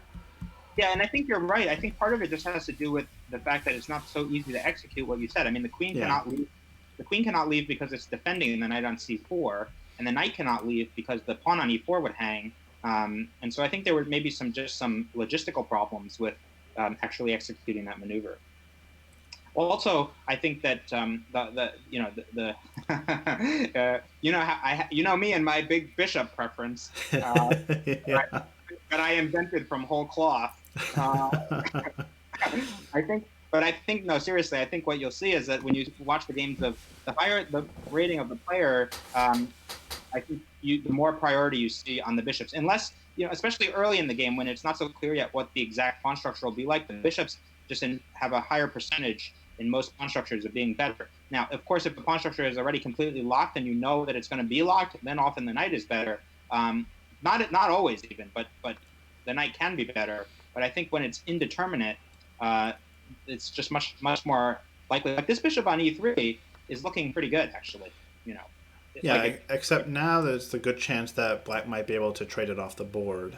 That's true. Yeah, I was about to say it looked good as long as it could be stabilized over there. Anonymous 6568 says, impressed by the patience of the 24 players, both of them. Yeah, they used all their time in that second rapid. Actually, nobody's been rushing so far. Really noticing the critical moments and taking their time to figure out what's going on here, what's the best move, and using their time well. I feel like there was the one unfortunate blunder that ended the first game a little quicker than it should have, but their time management has certainly been good, I think. Yeah, can we just take a moment again for that? That was an incredible oversight. I mean, that really was. In the first game, yeah, that was unbelievable. But I mean, it happens to everybody. You see super grandmasters. You don't see it that often. I mean, maybe the first game was a little bit of nerves. Yeah, or maybe you see it more often than we realize, but you never expect it. You never expect it, yeah. You never expect it. And by the way, you never should expect it. You should not. You certainly should not play Queen C2 with the expectation that you're going to be able to play Queen C2. But it's a nice side benefit every once in a while. Some people will miss things, but I think definitely, Ian, you're absolutely right that when he played Queen to B2, his intention was to get the B4 pawn, and he was using the mate threat as a tempo to Right. He assumed that he was going to stop the mate somehow and just be able to win a pawn, but got lucky that, or I don't know if it's luck, but was fortunate that that black missed it, or that white missed it completely. Yeah, they also, I don't mean to be, I've been reading a lot of interviews lately. Just so happened that it was an interview with Fabiano Caruana, obviously the world champion contender in the 2018 match. They asked him, "What do you believe that there's luck in chess?" And he said, "I do." And they said, "Can you define what luck is in chess?" And he said that luck is when you make a move and you're not intending, you make a move with a certain intention, and then something very good happens to your position that was not at all part of your intention. Right. That is what luck is. So it's interesting. Okay, so here we're doing a lot of liquidation. Obviously, that was not blundering a rook. We're going to get to, but I think Max should be happy with an equal ending like this, because if Max, shaves off 8 minutes on the clock, gets a draw, then the score, stays exactly the same. Yeah, and in the last match we saw how important the time management in the overall match was to the players. They were playing out. Cade and Young had a huge advantage on the points, and would just drag out the blitz games as long as he could, whether he was winning or losing, just to make it that much harder for Nate Moore to make a comeback in the match. Yeah, I mean, under different circumstances, the players might agree to a draw here, but you can see that obviously Vincent is trying to make something of his queenside majority, and Max is happy to play out an equal ending because the longer he plays, the less games Vincent has to try to make up the score. By the way, Right. Just a little subtlety. If anybody noticed that he played Queen B1 check and then took on B2, he could have taken on B2 right away. But Queen B1 check I thought was a nice little subtlety, because if the king goes to G2, you can go back to E4 maybe with check and repeat the position. And if the king goes to H2, which would happen in the game, then you take on B2 with a tempo by attacking the F2 pawn, which is no longer protected. So I thought it was just a nice little detail, a little nuance that this kind of thing you see from players of this caliber. Yeah, and every tempo matters, not just in the opening, but also in the endgame. So whenever you're working on endgames, I think tempos, they might even be more important, because one move missed could could determine the result of the game. So you have to be careful. You know, if you have a chance to take something, but you can check somebody first and force their king one square further away from where they need to be, then that can be a very useful tactic in a lot of games, and something that's missed. Those in between moves are often missed. Yeah. So Anonymous 0613 says blunders more likely in uncommon time controls like 15-2. I don't question mark. That's a question. I don't know. I suppose it's possible. I think it's more likely that you might find yourself in time pressure unexpectedly. Is Vincent in danger maybe of losing this game now because Black has the outside pass pawn in the pawn endings? One of the most valuable things you can have in equal numbers of pawns is a pawn that is called the outside pass pawn, because what's going to happen is the white king has to go and deal with this H pawn, but then the black king is closer to all of the other pawns. So, like, for example, if black runs over to get the A pawn, then black is going to get the A pawn, but white is not going to be able to get the B pawn, which means that I think that black is just winning here. Yeah, it looks like, well, I mean, at least black has a huge advantage, and yeah, white's king is way far behind in this race.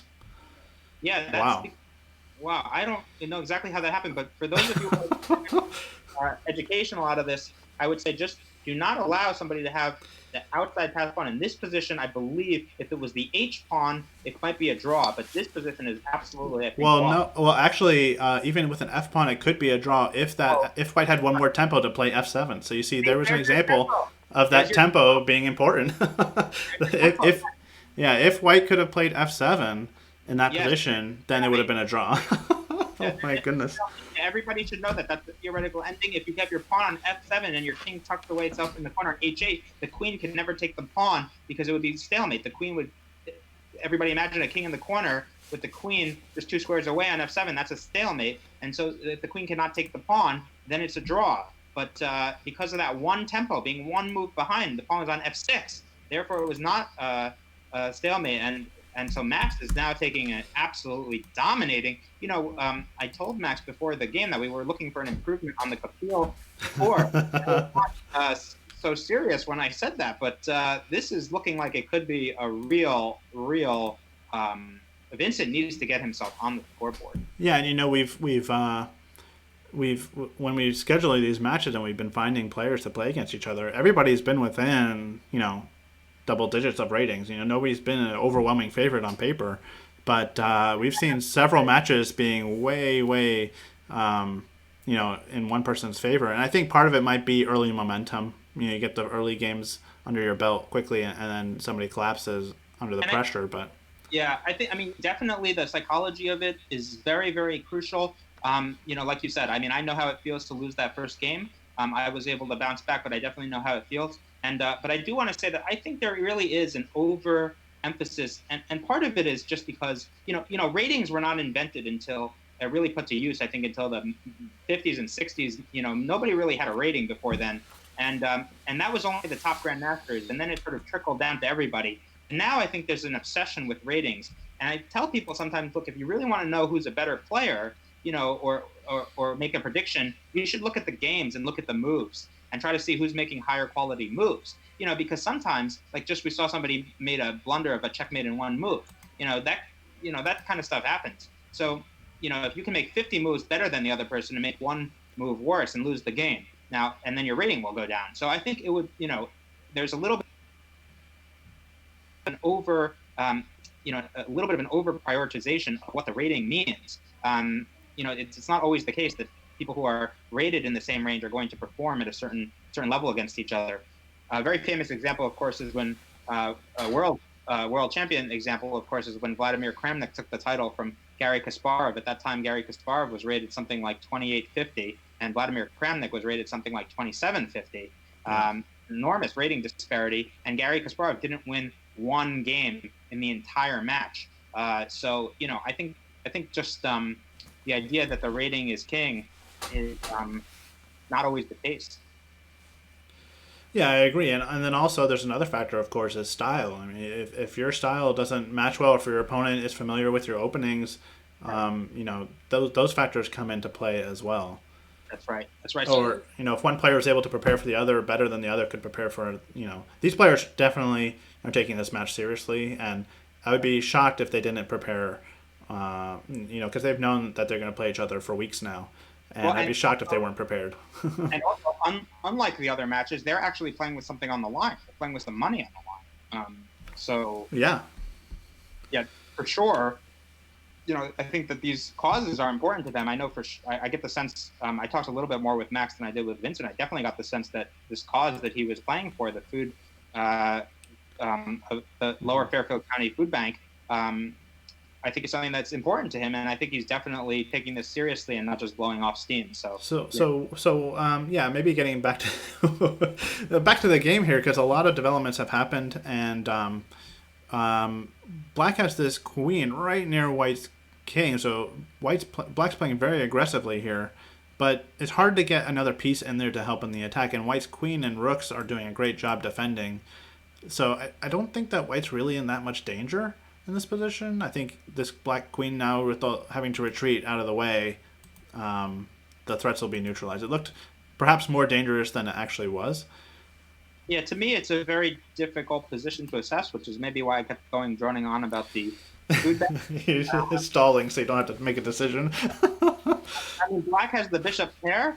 That's always something that should be noticed, and that's why he plays c5. He's trying to crack open his bishop on g7. So in theory, Black should be better. The bishop pair, if the knight has to move, let's say to b5, then bishop to e4 becomes a possibility. Not right away, maybe, but the e4 square gets abandoned. White is not having good coordination right now, and White is not having the bishop pair. There were a couple of factors a few moments ago that I thought were in White's favor, but yeah, the bishop pair is starting to make itself up. But like, for example, this knight becoming very active, like with knight to d6.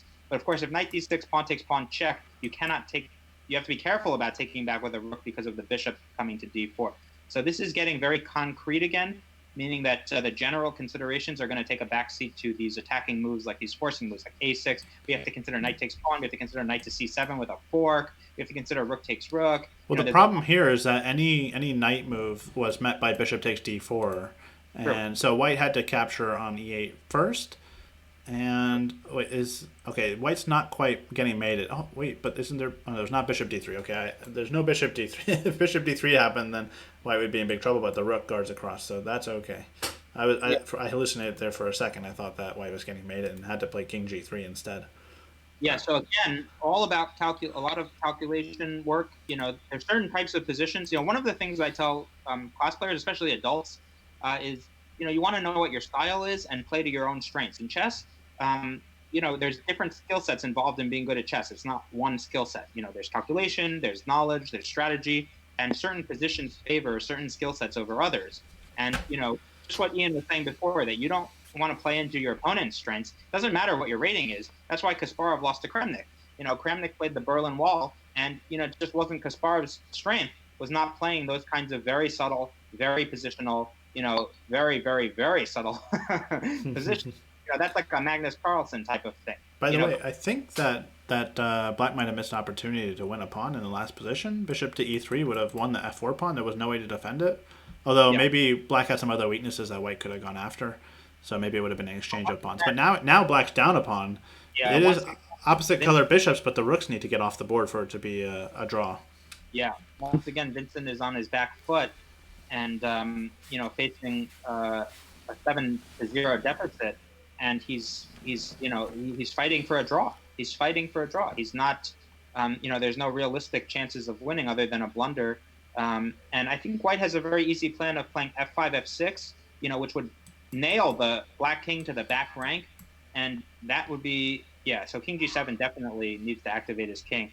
But f5, there it is. And now if the bishop moves, he could consider f6. Obviously, if the rook is still on e7, that would end the game on the spot. But White just has a space advantage as well. In addition to his clear and healthy extra pawn, he has a space advantage. There it is, f6 check. Rook c7? Oh, no, then the pawn hang. Oh, rook c7 anyway could be played. If White just wants to kind of liquidate the position. But I think White's playing for a win here. You cannot play rook to f5 because of bishop to e4, pinning the rook to the king, pinning and winning the game. And so that f6 pawn is not so easy to round up, as a matter of fact. The f7 pawn is also weak, and the bishop on d4 needs to, of course, continue guarding the b6 pawn. So Black has some definite issues that he needs to deal with here. And he may be able to deal with them and get the draw, but that's the best that he's going to get out of this, is a draw. And again, I mean, that doesn't put him any closer to improving his score in the match. So yeah, the players are down to under 20 seconds at least. Well, actually, Max is down to under 10, and now F7 is going to drop off the board. So is F6. So those pawns will get exchanged. I think the most likely result here is going to be a draw. Yeah, I agree, especially with this maneuver that he's found with this check. The king cannot go to the F file because then, he's trying it. That seems like a little risky decision. It is definitely risky because now he's going to lose the F6 pawn and have his F7 pawn defended. But I guess Max has decided I can just trade rooks, and I don't know if he could have forced that. There was bishop d6, but anyway, this position with the opposite bishops and the very active king is a draw. Okay, but in any case, Max remains undefeated. So we have our first drawn game, and well, that was good sportsmanship there by Max taking the draw. He could have, if he wanted to, really run out the clock there, playing out that opposite color bishop endgame. So I was glad to see him willing to take a draw there. Yes, I agree. And by the way, you had spoken earlier about preparation for the match. Knight to c6 on move 1. You see knight to f3 is met with knight to c6. I don't know Max's opening repertoire, but I doubt at 2400 that is his usual response to knight f3. Yeah. So I think that to me what that suggests is that he's playing this only because he's playing Vincent and he's prepared. This suggests to me very deep preparation. It's either preparation or he's playing something a little bit unusual deliberately that he's at least looked at a little bit to try to get his opponent into an uncomfortable situation. Yeah, also known as preparation. Yeah, but preparation can be different things. It could be trying to, see what line your opponent goes to, and you go into it deliberately and try to, memorize the variations out further than your opponent actually knows them, or looking for a mistake that they made and trying to, capitalize on that. But sometimes preparation is just, he knows it too well. I'm just going to avoid any of these variations where obviously he knows what he's doing. I agree 100%. I was teasing you a little bit, but I think that yes, I think that is a type of preparation that perhaps you are quite familiar with, Mr. Harris. Sort of, let me just play this thing here, this odd little thing that will get my opponent out of preparation. I think it has its merits. It does. No, it certainly does. Yeah. Especially if you don't have a ton of time to prepare, it's useful to know what they play. And if you have things that you're equally comfortable with, okay, well, I'll choose this one because I don't want to go in something I know he knows really well. It's very pragmatic, for sure. Who's winning? In this position, I think the game is relatively equal at the moment. Well, maybe White has a slight advantage, but in the match, of course, you can see the scores next to the players. Max Liu currently has dominating advantage 7.5 to 1/2, and there's only 34 minutes left in the match, so I don't see any way that Vincent could even. There's not even time to make a comeback at this point. Even if he were to win all of his games, but don't leave if you're spectating. Do not leave because in the last match, the last game of all the matches, the loser has always won in the last game. So we'll see if we can continue that tradition. And also the last game of the final match was very exciting. It went on for was it 100 moves? It was nearly 100 moves, and it came down to White winning a knight and rook versus rook ending. Wow! And it was an incredibly exciting game where Black marched their king through the middle of the board when like half the pieces were still on the board, including queens, and. So yeah, I don't expect that these players are going to just throw in the towel. I think we're still going to have some exciting fighting chess. No, I was going to say, I think if you're here for some quality chess, I think you can absolutely. These are very, very gifted players. You're going to see them in the chess world, I think, more and more, and for a long time to come. And like I said, nobody at Vincent's level, and when he's playing for his charity. I think that, you're right that the match is pretty much predetermined, but I don't know that Vincent necessarily is telling himself that. If I were in his position, I would be telling myself, let's go, let's win every game. I think you're going to see him play his best chess, and this is still going to be some very interesting games. And I don't think Max wants to end with 4 or 5 losses in a row either. No, I think they're both still very motivated. I think at the very least, Vincent wants to start to even out the score as much as he can. Yeah. Given the time that's remaining. Yeah. and show what he's made of. Absolutely. But unfortunately, the initiative seems to be going Black's way again, because this knight's going to go to this very nice square f4. That's going to exert influence over the king side, and you're going to probably see him try to get his queen over to f6 or g5, which means moving that knight on e7. Maybe not right away, and moves like f5. I was going to say. Oh, there you go. Yeah. That's National Master Harris's favorite move to play. Yeah, I like this move. It feels natural for this position, at least.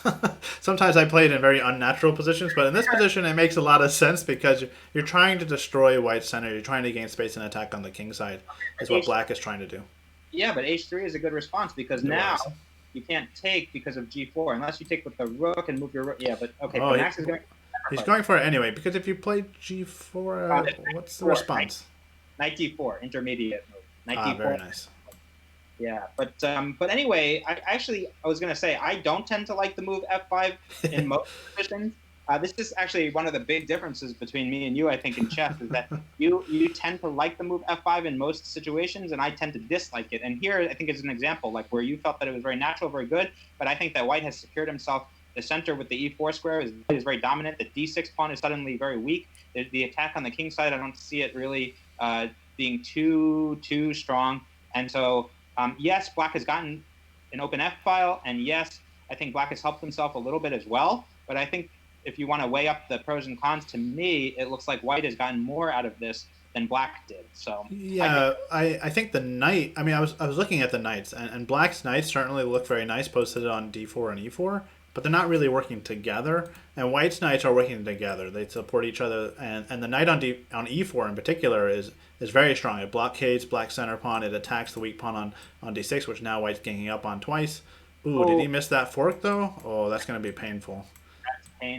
That's painful. Ooh. Yeah, so maybe what happened here, I mean, this is a common mistake that players make, is you get so focused on your attacking opportunities, you see the weaknesses in your opponent's position, and you forget for a moment about your opponent's resources. You don't check, and you can fall for something like that. Now here, it might not be the end of the world, because white did pick up a pawn for the piece to go along with the being down in exchange.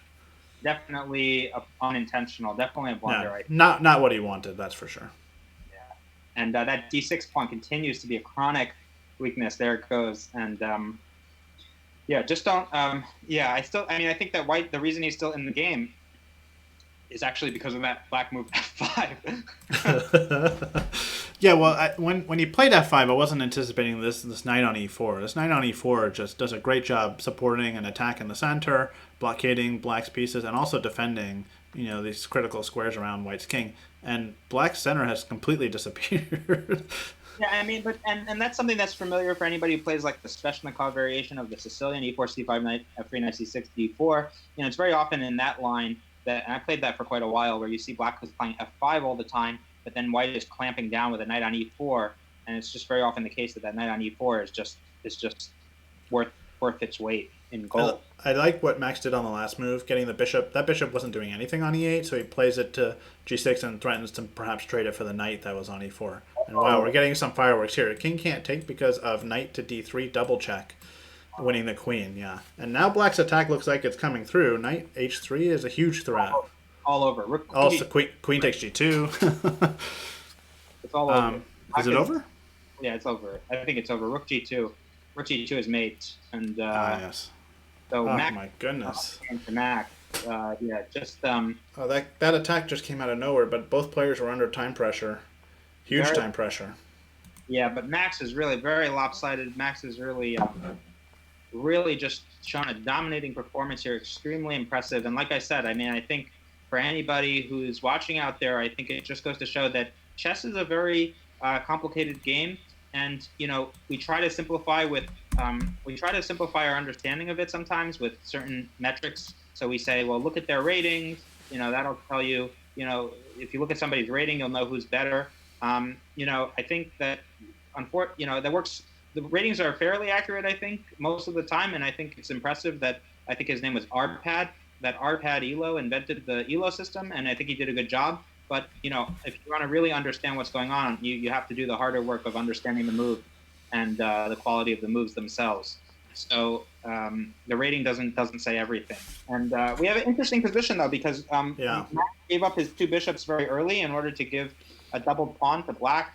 I think objectively Black is doing better. The bishop is worth more than the slight inconvenience to his pawn structure. That doubled f pawn is doing a good job restraining the knight on g3. That knight on g3, he's really going to have to play e4 at some point, which is why Black is taking measures like queen h4. If you're wondering, why would he play queen h4? He's trying to exert control. He's trying to play prophylaxis against White's only active idea here, which is to push his pawn to e4 and get an open f-file for his rook and sort of liberate his knight on g3, which is just completely unable to move right now, except to h1, which is not usually where you want to go. I'm surprised, a little bit surprised that he played f4 because, as you were saying, e4 seemed like White's plan. And I was going to suggest maybe Black could try a move such as bishop to e5 to kind of provoke that. And then White just played it on his own accord. So that's a little bit odd to me. Yeah, but I think that, I think it's probably the right thing, actually, because I think you have to be flexible. I think e4 was not really going to work out. It was also going to let the d4 square become very weak. And I think that what he's trying to do is trade bishop f3. Yeah, he's trying to trade bishops. Yeah, that makes a lot of sense. That bishop was sort of entombed there on e2. It wasn't going to get out unless trades happened in the center, but f4 is a good way to see that f-pawn again. Yeah, we could go back and forth about that all day long. We should have a podcast, the F-pawn podcast. Featuring national master in Harrison Dan Lund. We can have a great debate. We can have each of us brings our games as examples. Selection of games. Yeah. So what is going on here? This bishop on b5, I like it. It's cutting right through the middle of White's position. Okay, White's obviously going to try to stop that and trade bishops. Trying to trade bishops because he doesn't want to keep having Black have the 2 bishops. Now Black could consider a6 here. Okay, or just taking. And I still think Black is slightly better, because that bishop on g7 is so much better than that knight on g3. You can see the bishop on g7 is controlling so many squares, and if the a file gets open, White will not be able to play rook a1 to contest the a file, and that knight on g3 is doing all of nothing. I think that knight on g3 is literally doing nothing. The only good thing that the knight on g3 is doing is preventing the move rook to e4, which could be useful for Black because he could swing over to b4 or double rooks. And some players might argue that the bishop on g7 isn't really doing anything, because after all, it's not actually aiming at a white piece or the king or in the king's direction. But Black's whole plan here is to create a passed pawn on the queen side. He has the pawn majority, 3 versus 2, and in that case, that bishop's going to be guarding some of those crucial squares as those pawns march down the board. Especially if Black can somehow get an a pawn running down the board, then Black will have easy control over that queening square on a1. Yeah, but I think that the bishop is doing enormous and important work on the g7 square, because it's depriving the white pieces of every single square on that diagonal. Yeah, and that as well, yeah. If Black wants to invade, let's say with doubling rooks on the a file and going rook a1, you notice the white rooks are uncoordinated. They are not protecting each other. All the white pieces are kind of discoordinated. And the reason is because of that bishop. In other words, that White doesn't have access to any square that's a dark-colored square safely. So that's all because of that bishop is completely disrupting the coordination of the white. I was about to say, I think White needs to play pawn to e4 and just try to, threaten a trade on f5 and maybe get the knight back in the game. I'm not sure where the knight's going with knight f1. The knight is a dead piece, and the move pawn to e4 was risky because pawn. It was risky, yeah. And the d5 pawn was hanging. Right. So you can see that White is really on the back foot here. He can't advance e4. Very nice prophylactic move, queen to e7. This is a very strategic position, and I think Black is just better. This we may see Vincent get on the scoreboard, but Max is of course going to be very tenacious, and he's not going to make any blunders probably. So Black's really going to have to earn it. But I think you see that Black controls the a file. He can make a move like rook to a3, tying down that rook on b1 to the b3 weakness. He can double rooks on the a file. I think Black is f5, nice move, maintaining a clamp on the center, so White can never free his position with the move e4. And Black's pawn structure just in general is much, much better than White's. So you got weaknesses on e3, on d3, on b3, on d5. All these pawns are weak. Even the h2 pawn is an isolated pawn. The only good pawn for White really is that f pawn on f4. And Black has the 2 nice pawn chains that are, you can't get, if you're White, you can't get to that d6 pawn. You would love to get your knight to e6, but I don't know how in the world you're going to get there. That's so far off. If White could get the knight somewhere like to c4 or to e6, then they'd maybe be even better, perhaps. But But here, the bishop is just doing so much more than the knight, and white has too many weaknesses. I don't see how he's going to hold on unless somehow that changes. Yep, I agree. I'm not 100% sure about the queen to f7 because it releases the pin. There was a pin on the e-pawn because of the rook on e2 was hanging. Now we're going to see knight to d2 to c4, like you suggested. And then that d6 pawn is under attack. So I really don't like the move queen to f7. I think maybe he sort of gave... Oh, rook takes d2 here is a tactic. If black wants to try to simplify, you can play rook takes d2, bishop c3, and skewer the two rooks. He might consider doing that if he's nervous about knight c4. He would do that. Okay, bishop c3 right away is a similar way to do it. And white sacrifices. Oh, it's not a true exchange sacrifice though. This was it's a not blunder. At all. Yeah. This was a blunder because this is a positional blunder because this whole point, guys, when he played bishop to c3, he did that with the clear intention of preventing knight to c4 because he thought it was a pin. His intention was absolutely not to run back to a6 and be passive. Now white is turning it around a little bit because his knight has become very active. His knight was extremely passive on g3. Ian mentioned many, many moves ago that he should reroute the knight to c4, and we saw him do exactly that. Black knew it was coming, tried to prevent it, and did not succeed, made a tactical oversight. And, I think he needed to. He had time to. He should have thought a little bit more about that. He tried to get a little bit fancy and pin it first when he should have captured right away. He should have thought that through a little bit more because now there's a lot of... I mean, the knight just exerts pressure on d6 forever, which means you can't move that rook from a6. You can't move it away to get in the attack. Yeah. Well, yeah, not without... Yeah. Well, not unless you're willing to give white a pass pawn on d5. Right, so if that rook leaves a6, you can be sure that there's going to be a forced mate or something along those lines because otherwise you can't afford. So this position is now much more unclear than it was a moment ago. The one thing he has going for him is that he has a lead on pawn. But even that is starting to dwindle. Yes. But yeah, this e-file, you see now white is getting a lot of counterplay because the rook on a6 is so passive. Now white is getting counterplay against the black king. So queen e8 looks like a huge threat. Rook, yeah. Or you can take on d6 first, loosen him up a little more. And also white is up a pawn now, I think. White can trade queens with queen e6. Yeah, I was about to say, and if black takes, then it fixes... Oh, man, look at that pawn on e6. I didn't think he should take. I thought he should play king g7. Yeah, the taking was not good. f5 is possible here. Yeah, this is... Man, if Vincent can't win this one, then I have to say it was not good because this was his best position, I think, that he's had for sure in the match. White just in the first game. Yeah.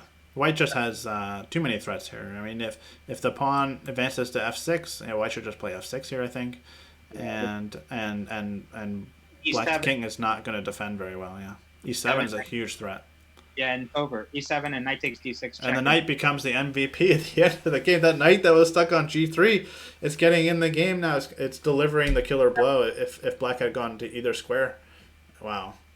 And the dark square bishop in that final position, it had been the dominant piece earlier in the game, ended up being completely useless because it couldn't defend those light squares. Yeah, incredible. Definitely. Wow, that was also very surprising.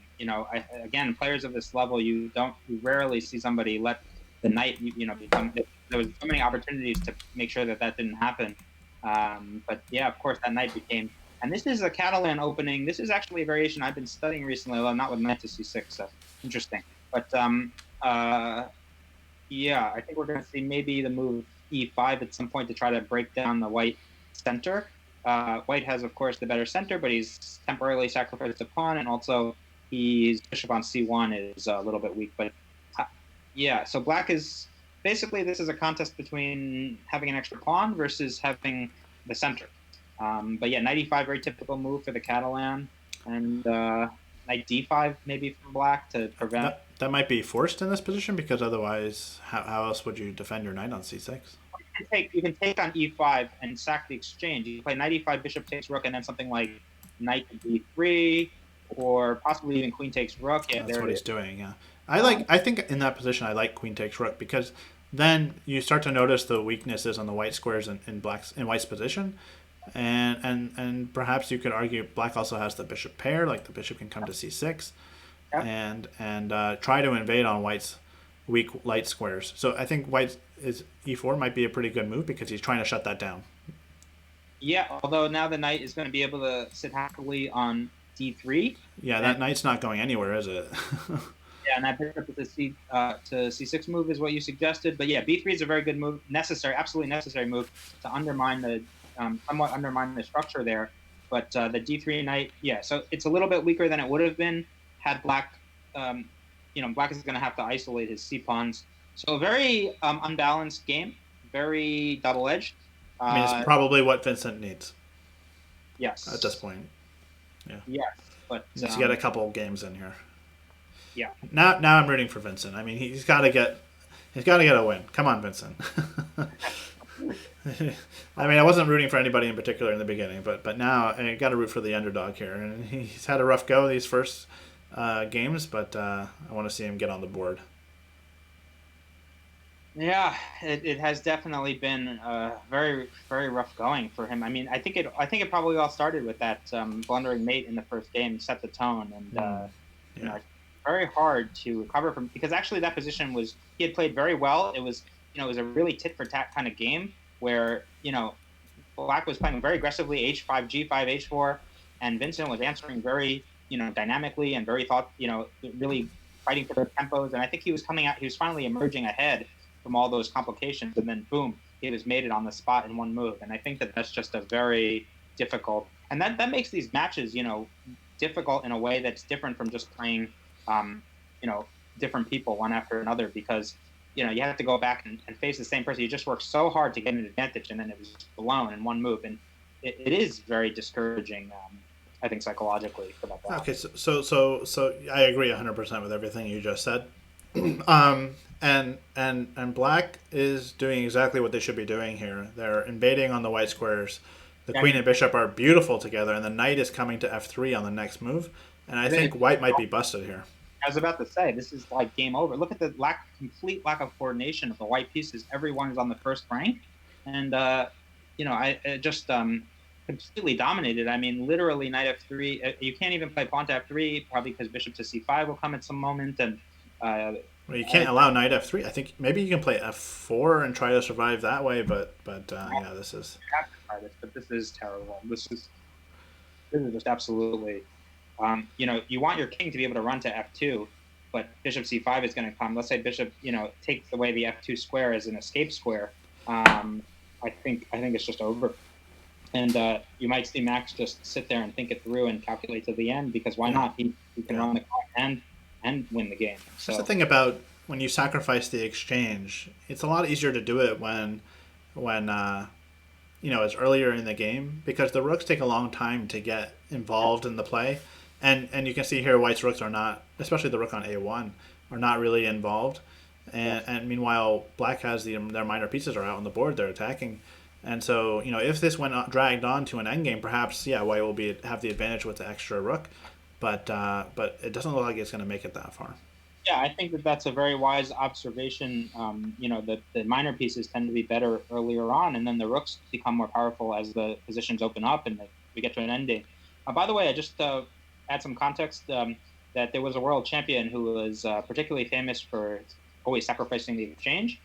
He sort of pioneered this method and introduced it into chess.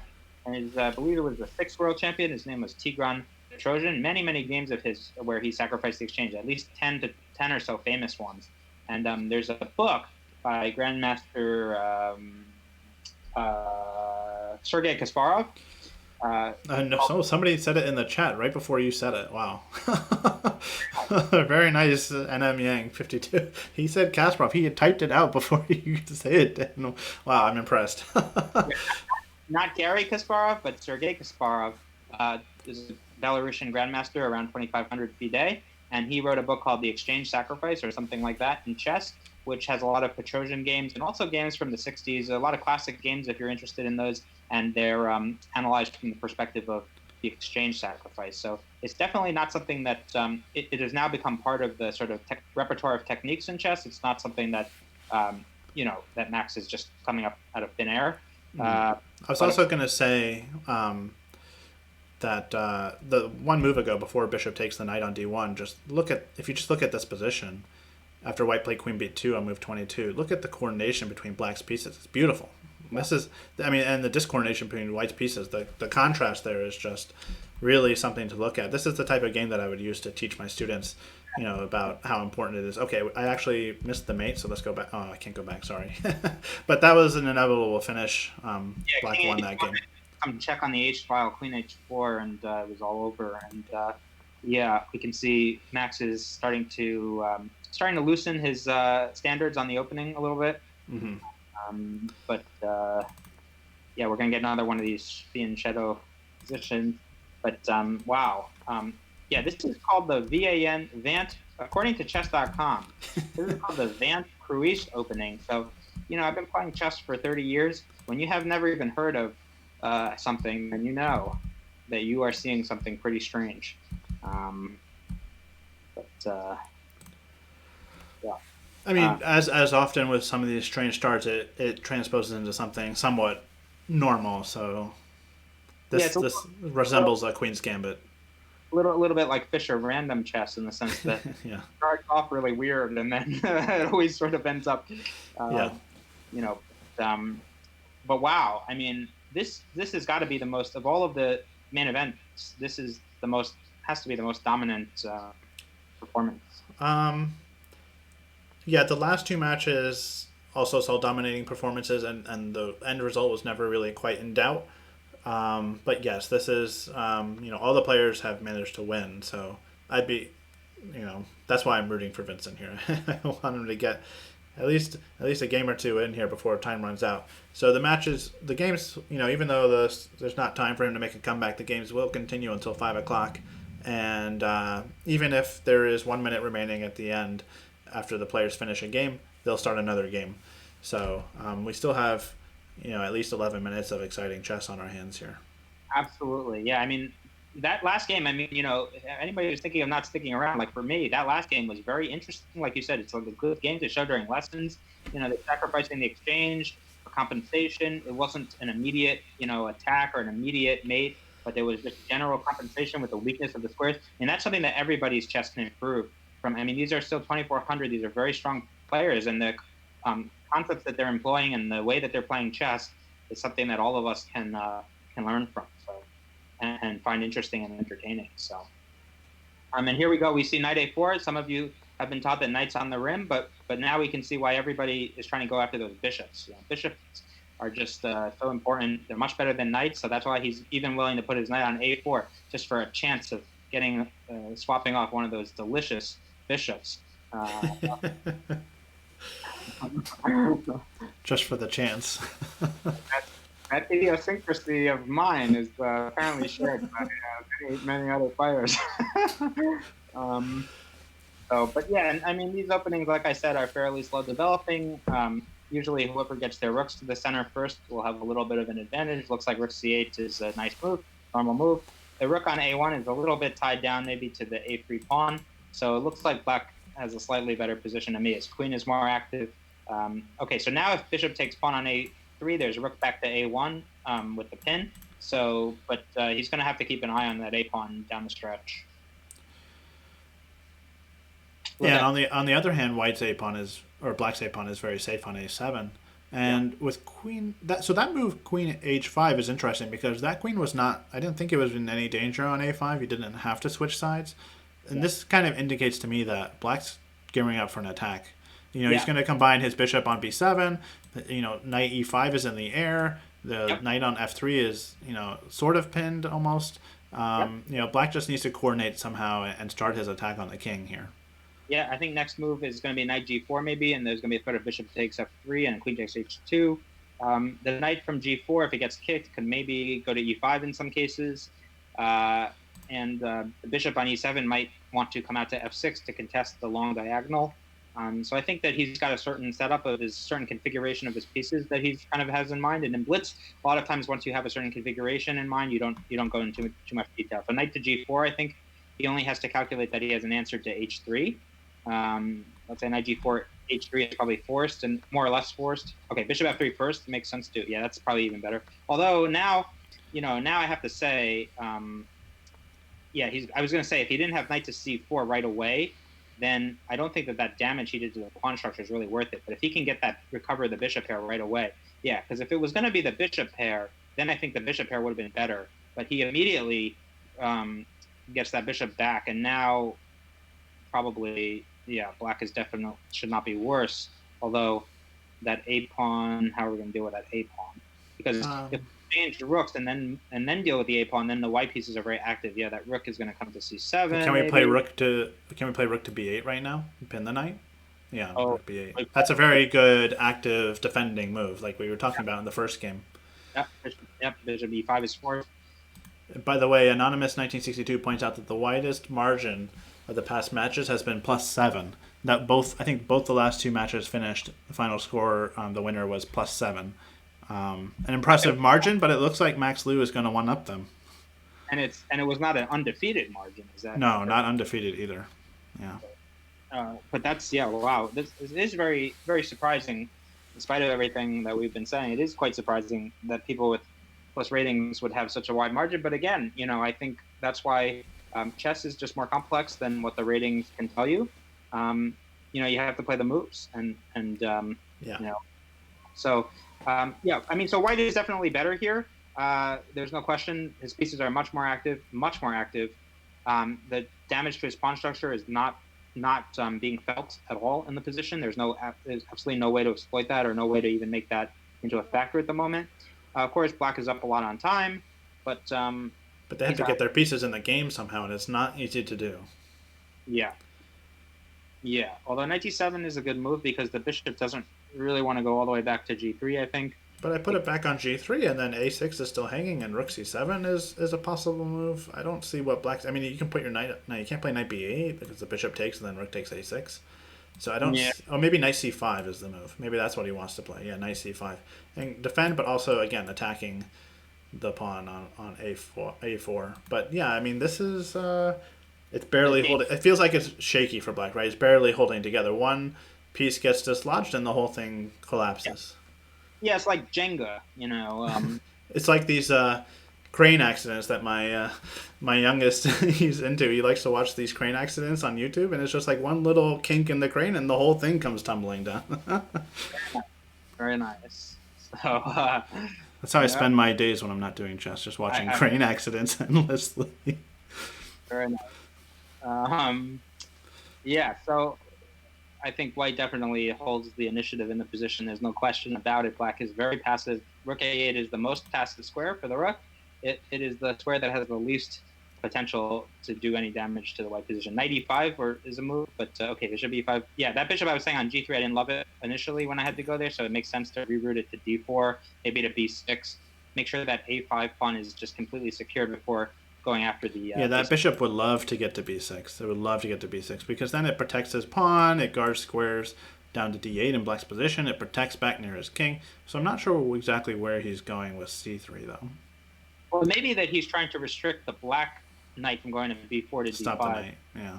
Oh, is that a blunder? No, he's got tricks. Knight e2 would pick up the bishop.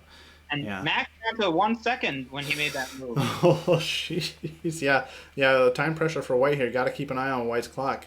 He's gone down to 1 second a few times. Less than a second on that move. Oh, but very nice. He's going to get the a6 pawn without losing the... Is he going to lose the a5 pawn? I don't think he is. I think he keeps it. Oh, no, he loses it. Oh, wow. And Vincent offers a draw. And so we have a draw. Wow, that was some crazy tactics there, and you saw the talent of these two players. I think in the end of that game, they were calculating these tactics, 3-4 moves deep, extremely quickly. And I'm impressed that Max didn't flag there because it'd be easy to get lost in the variations and just keep calculating and just lose on time. So that's the difference for a lot of you. If you're wondering, what's the difference? I would make some of these moves. Sometimes, I used to.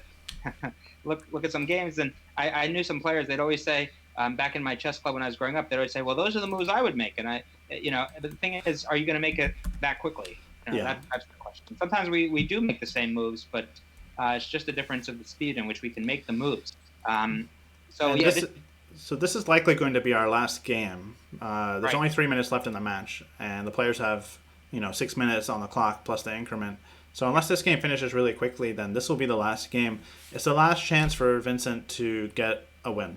So we'll have to watch carefully what happens. Yeah, definitely. By the way, the last game of the last match was the players were burned out. The match had been decided a long time ago, and it ended up being an epic 10+ minute game. I think it actually went for close to 15 minutes because of the sheer number of moves. Great. So don't go anywhere. I'm sure this is going to be just as exciting, if not more, than the others.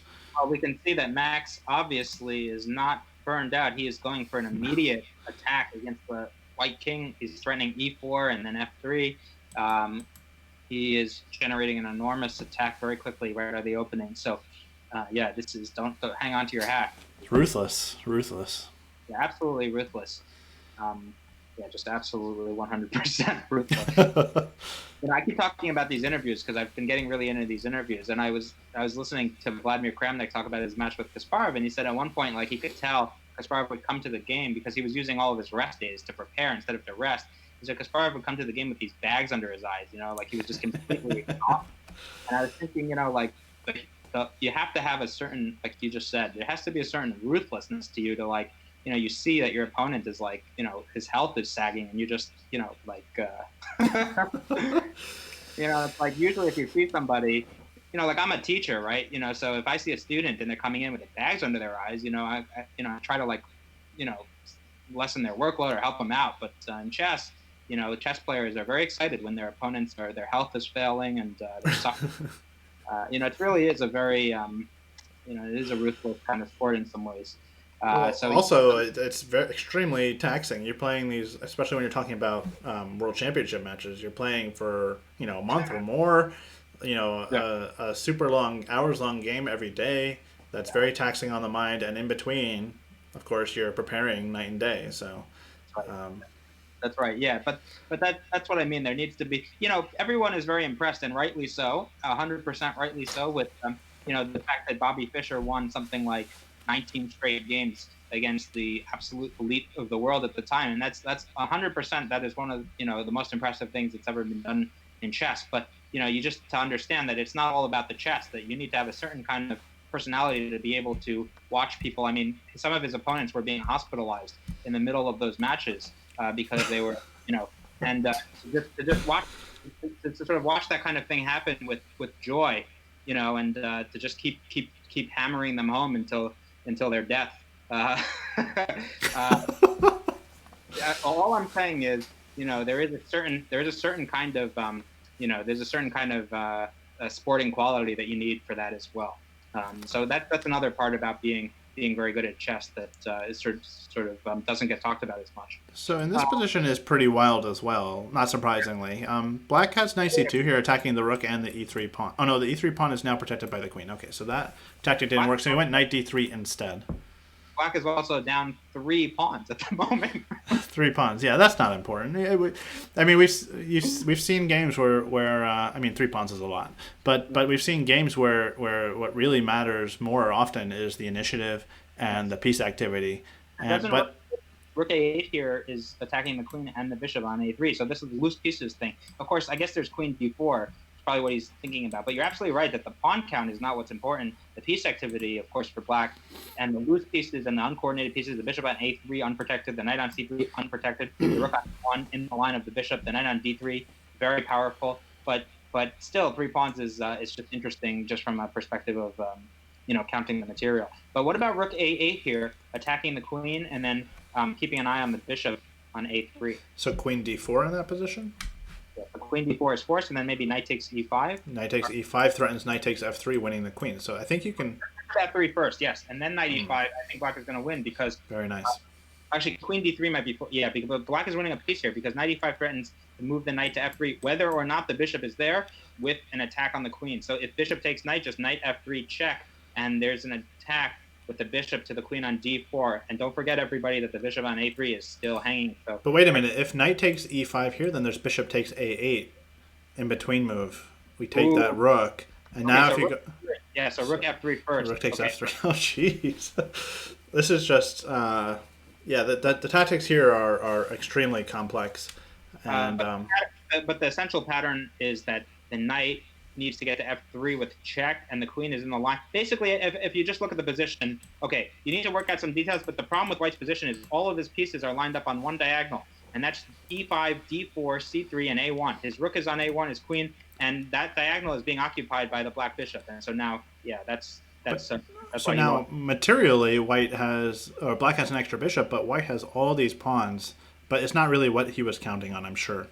No. I think, in theory, although allowing knight D5 with knight D5, I guess just queen E6, right? So, But queen E4, no, you can't. no, you can't. I don't think you can sacrifice your knight. Because the A8 square is also covered. So, yeah, I think white is just losing, unfortunately, is losing this last game. He does have a big time advantage, and if he can somehow find a way to maintain his pawn on E6, then maybe he would have compensation, or somehow rook F7. Something needs to be done to generate some attack against the king, perhaps. Knight B5, yeah, something like that. I mean, he needs to... He's got to mix it up, yeah. But rook A2 and okay, queen. So he's able to hold his E pawn. So he wants to go rook F7 could be a huge threat, actually. Yeah, rook F7. And push the pawn through would be winning. Okay, so black brings the knight back. Yeah, that was definitely... That knight on H5 was doing absolutely nothing. So now it comes back to play a nice defensive role.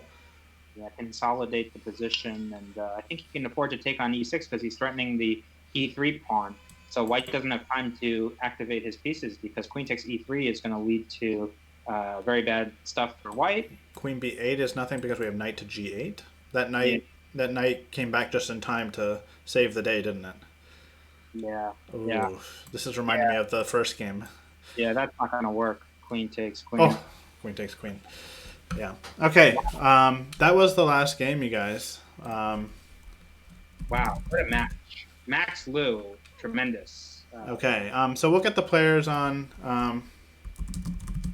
Let me just send them a message.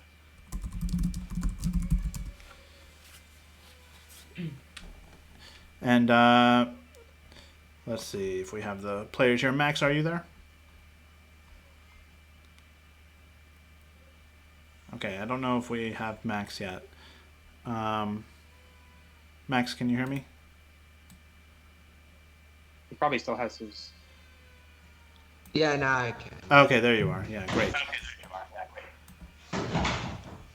So how did your thoughts about the match, Max? Congratulations. I mean, you played great. We enjoyed watching all the games, both players. It takes two to tango, and they were very exciting games. But Max, congratulations on your well-earned victory. How did you feel in the first game? Yeah, thank you. In the first game, I thought it was a very interesting game, but I thought that I was playing a little bit risky with my king in the center, and then if he didn't blunder, I thought it would have been probably slightly better for him. It was an interesting game.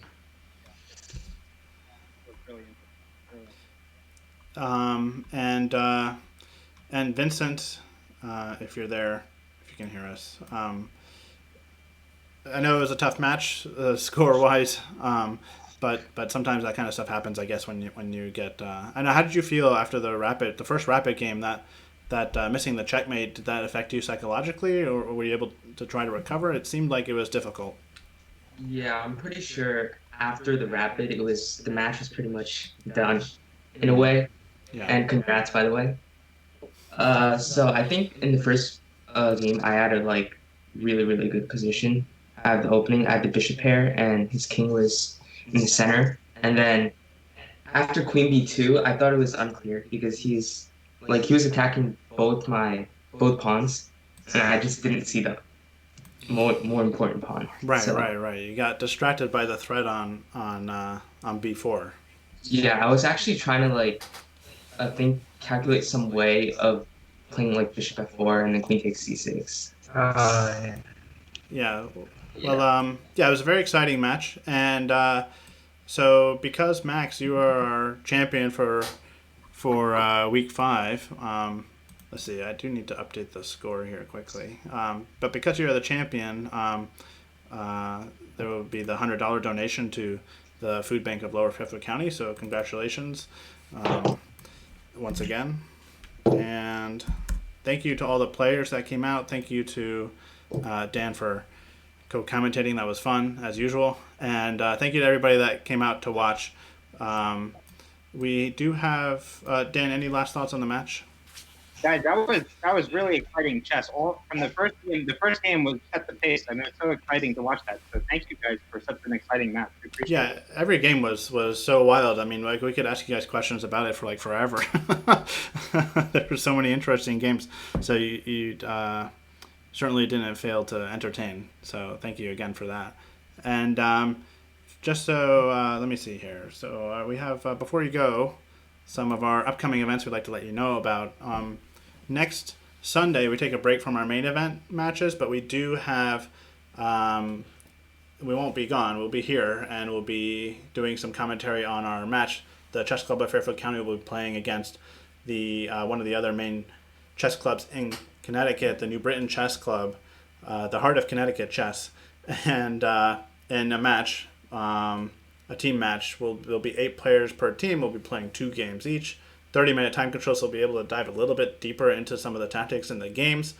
And that'll be next Sunday, actually. There's a little typo there. That'll be next Sunday on the 24th from 3 to 5 o'clock p.m. We'll be doing commentary on that. And then the following Sunday, we'll be back with our next main event match, which will be between experts Brian Weiss and Jack Grills. That will surely be exciting as well. And then for anybody out there that wants to get in on the action, we are hosting blitz tournaments on chess.com every Wednesday evening and Saturday afternoon at 1 o'clock. Wednesdays at 7 o'clock. And we have some plans for more events in the future. So do keep an eye out when you see any of our emails or on our website for information about other events that'll be coming up soon. And then one last thing, thank you again for the players. It was their idea to put up some of their own money for these charities, and they picked them out. So if anybody is interested in contributing also in their spirit to these charities, we'll link to it again one more time in the chat, so you can go directly to those pages and see more about them and also contribute yourselves if you are so inclined. But okay, thank you to the players, thank you Dan, thank you to the spectators, everybody. That was a lot of fun and exciting games, and we're going to sign off. Thank you again, everybody. Bye-bye. Great, thanks for organizing it. Thank you. You're welcome now.